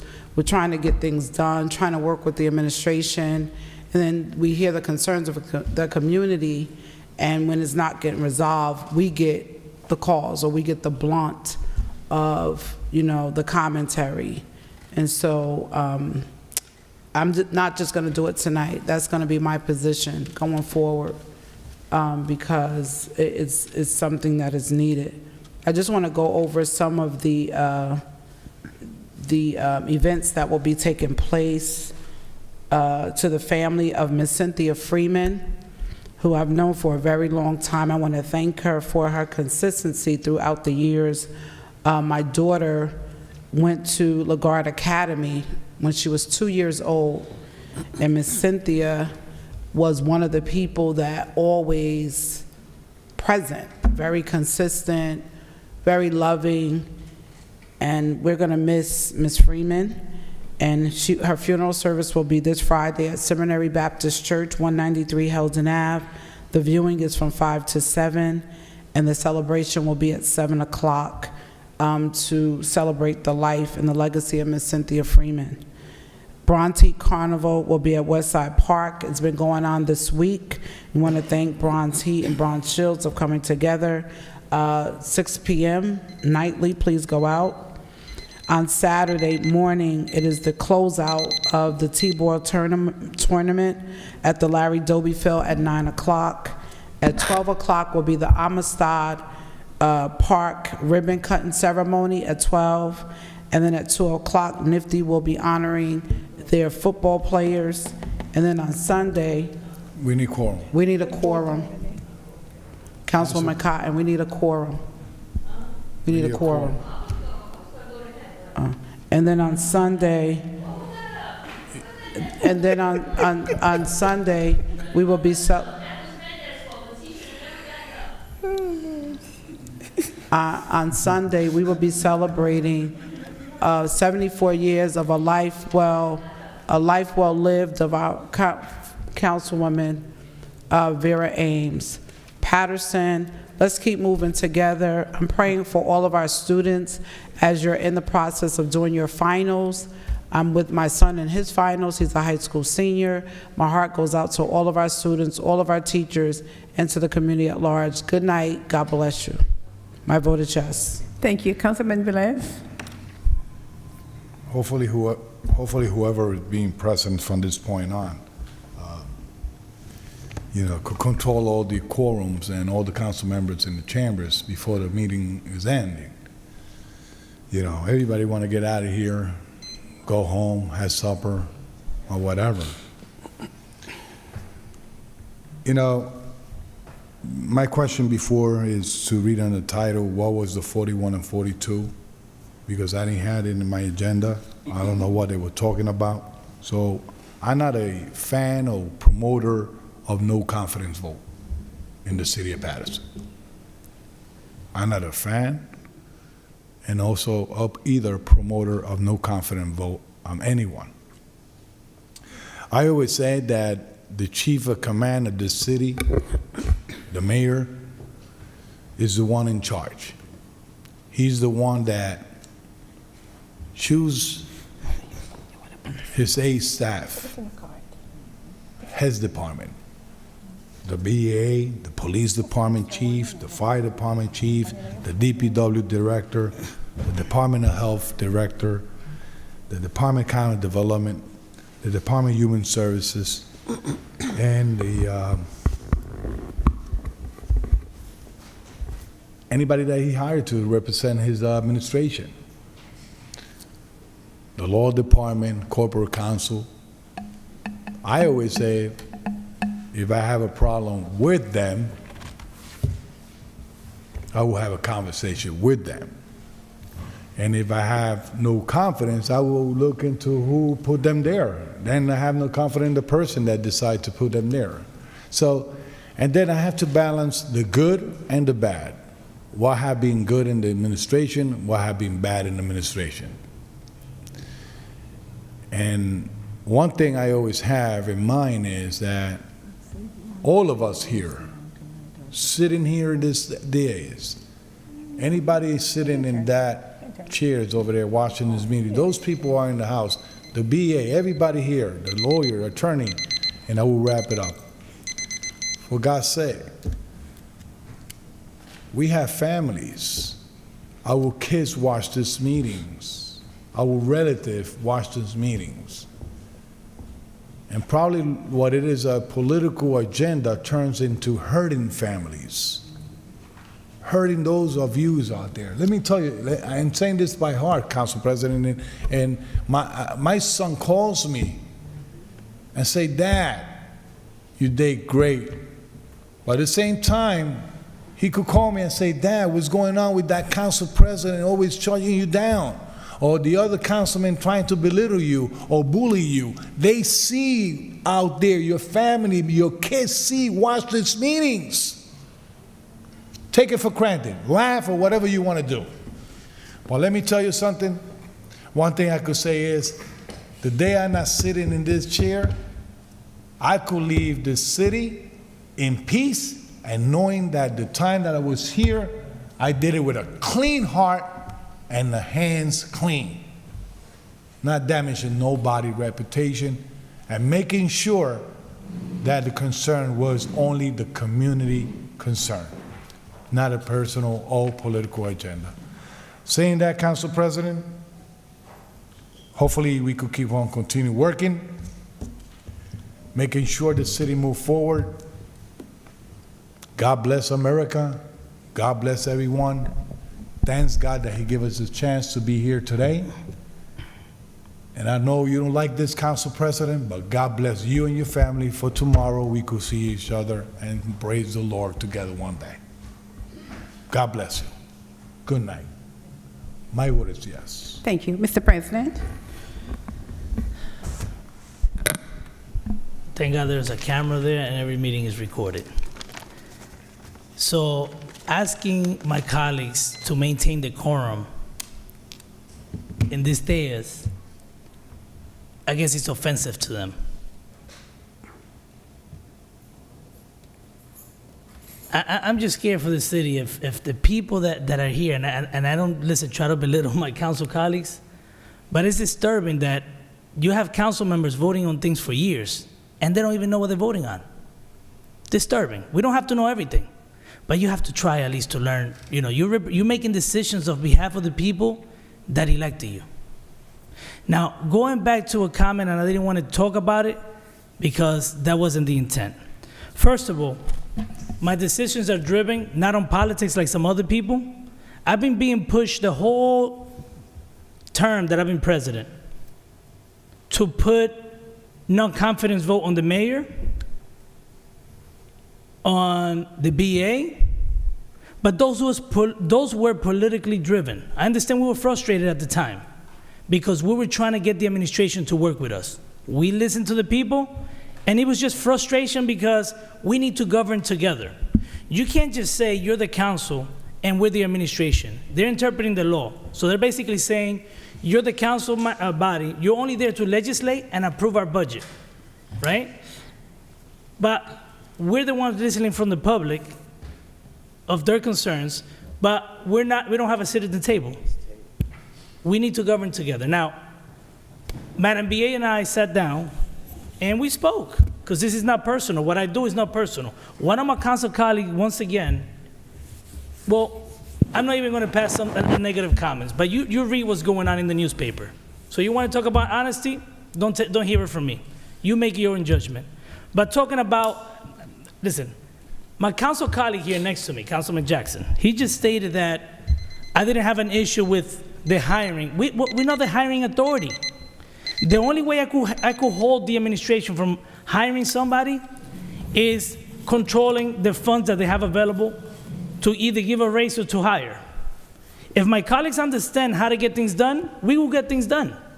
The difference is that when they hire those other people, they already had the money in the budget. And second of all, that's his opinion. The administration hired someone. I'm not here to say, oh, that person's qualified and that's not. In the past, we had a conversation. This gentleman here have double standards. One time he wanted to enforce the residency requirement on 1 or 2 people, but not the rest. I try to be fair with everybody. That's not how I operate. I'm not here to say the action that I took about the $120,000 was not about the gentleman.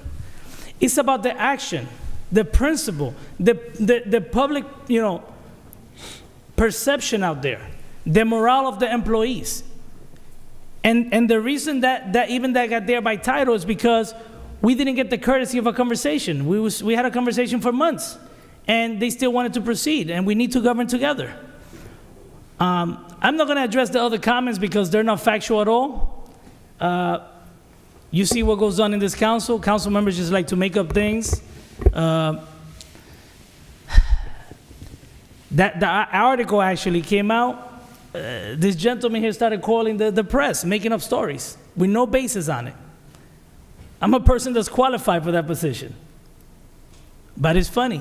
16 years in municipal government, certifications, experience, and everything. And this guy just has it for me since I became a president of this council because he wanted to be president. And it's shameful that you're using the time that we're supposed to use here to govern and make decisions on behalf of the people. You try to use it for political gain. This is a person that has spent the last 3 years since I've been here, he haven't been able to accomplish one thing in this council. He never gets support from his colleagues, not even from me. And I try to work with everybody. But everything has motives, everything this person does. This person, matter of fact, resign tomorrow if this person could explain to me how the budget works here. Doesn't understand it.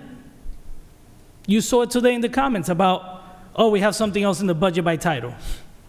And I want to apologize for extending this meeting, but it's just sickening that we use this time to talk about all this nonsense when we have better things to do in the city. So I just hope whoever's the next council president, that whatever happened during my tenure, because it was planned, this whole thing was planned. If you go back to the videos, there was a group of like 3 people, and I'm not going to say who, but just you could see what happened. They tried to sabotage all the meetings. And if you go back to the other years when other people were council presidents, and even before I was on this council, these people never behaved this way. So it was something personal because they could never be president. You should call people. They can never. I don't have to do that. Call I'm not people here. by I'm not name. here Be for that. truthful. I let the people Don't be the speak judge. vaguely. See? Call people by and name. another thing, Councilman Velez, you're not the only one that was threatened. This guy whispered over here some words to me, and I'm not the one that. You know what? I'm just going to leave it at that. Point of order, Council My President. vote is please. yes. Yeah, thank you. Thank you, Mr. President. The vote is eight in favor, Bring the 8 in police. favor, 1 absent. The regular meeting of June 10, 2021 is hereby adjourned. Good night, everyone. Thank you very much. Nobody got time. Bring the police. I'm a